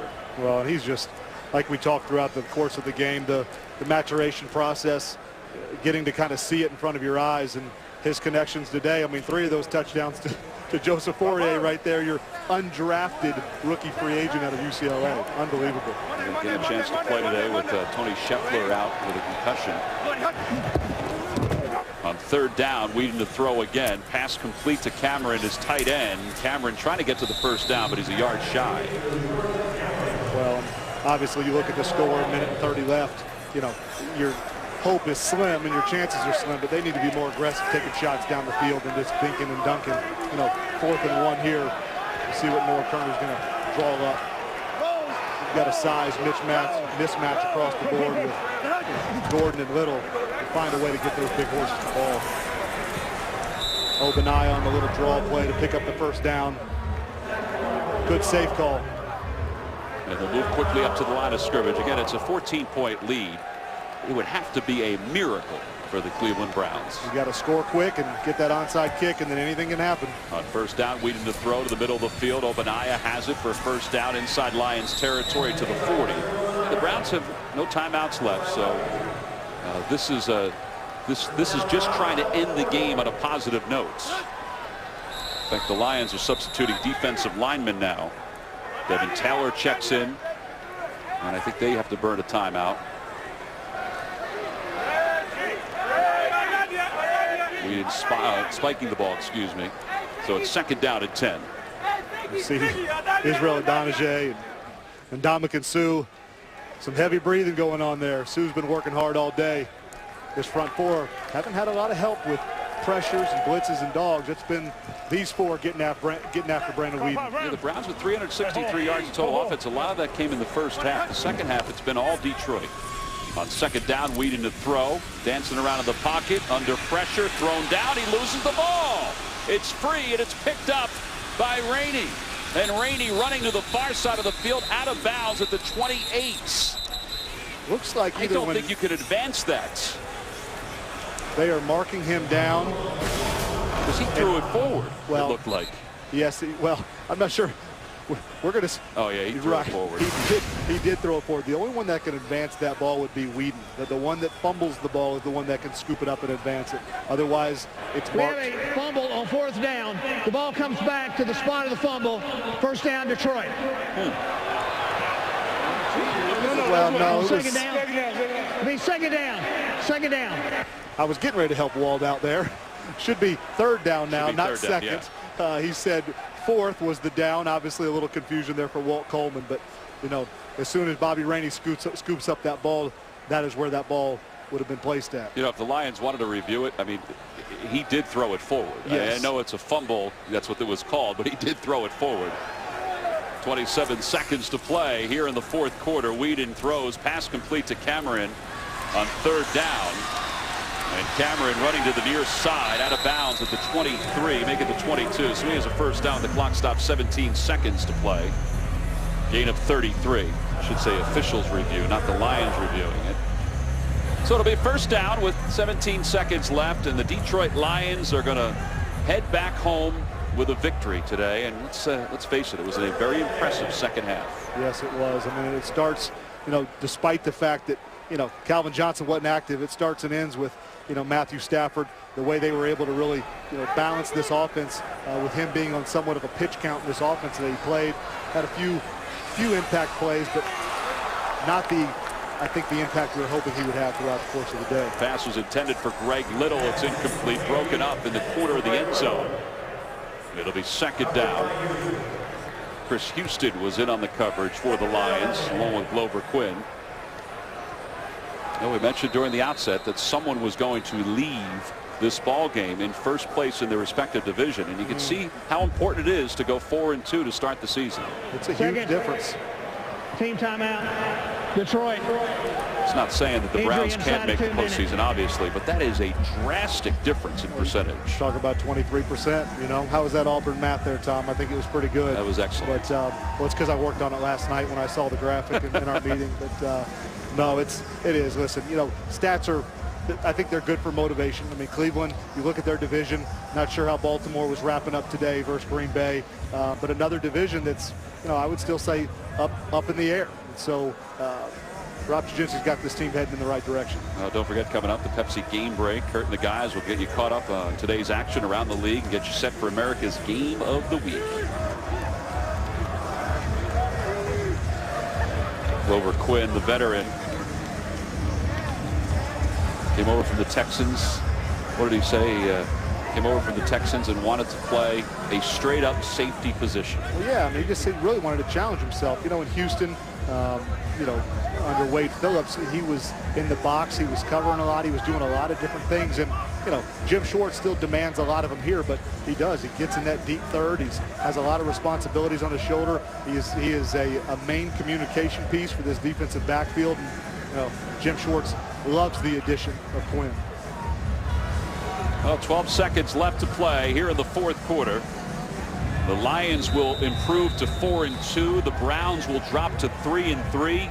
They were able to get through this afternoon's ball game using Calvin Johnson, but not overusing Calvin Johnson. Well, and he didn't really demand the defensive coverages from Ray Horton that you normally see from other DCs. I mean, you know, Joe Hayden, you know, had him locked up man-to-man. I don't want to say had him locked up, but was in man-to-man coverage with him consistently throughout the game when he was in. And, you know, Matthew Stafford just didn't challenge him that often. Johnson with 3 catches this afternoon for 25 yards. Devon Best with the reception there. Matthew Stafford finishes this afternoon 25 of 43 for 248 yards and 4 touchdowns. I know Jim Schwartz here. He's looking at a game clock of 5 seconds. He doesn't want to give up points. That's all he cares about. The yards in the first half, he could care less. But they want this tackle here. Game over. And they get that triple tackle. zeros. And why not? It's DeAndre Levy, who had 2 interceptions this afternoon, who makes the final tackle to wrap up Cameron, and that will give the victory to the Detroit Lions. A heck of a second half for Matthew Stafford and the Lions. as they win it this afternoon. This is Tom McCarthy along with Heath Evans and Felisa Byington saying so long from Cleveland, where Detroit wins it 31-17.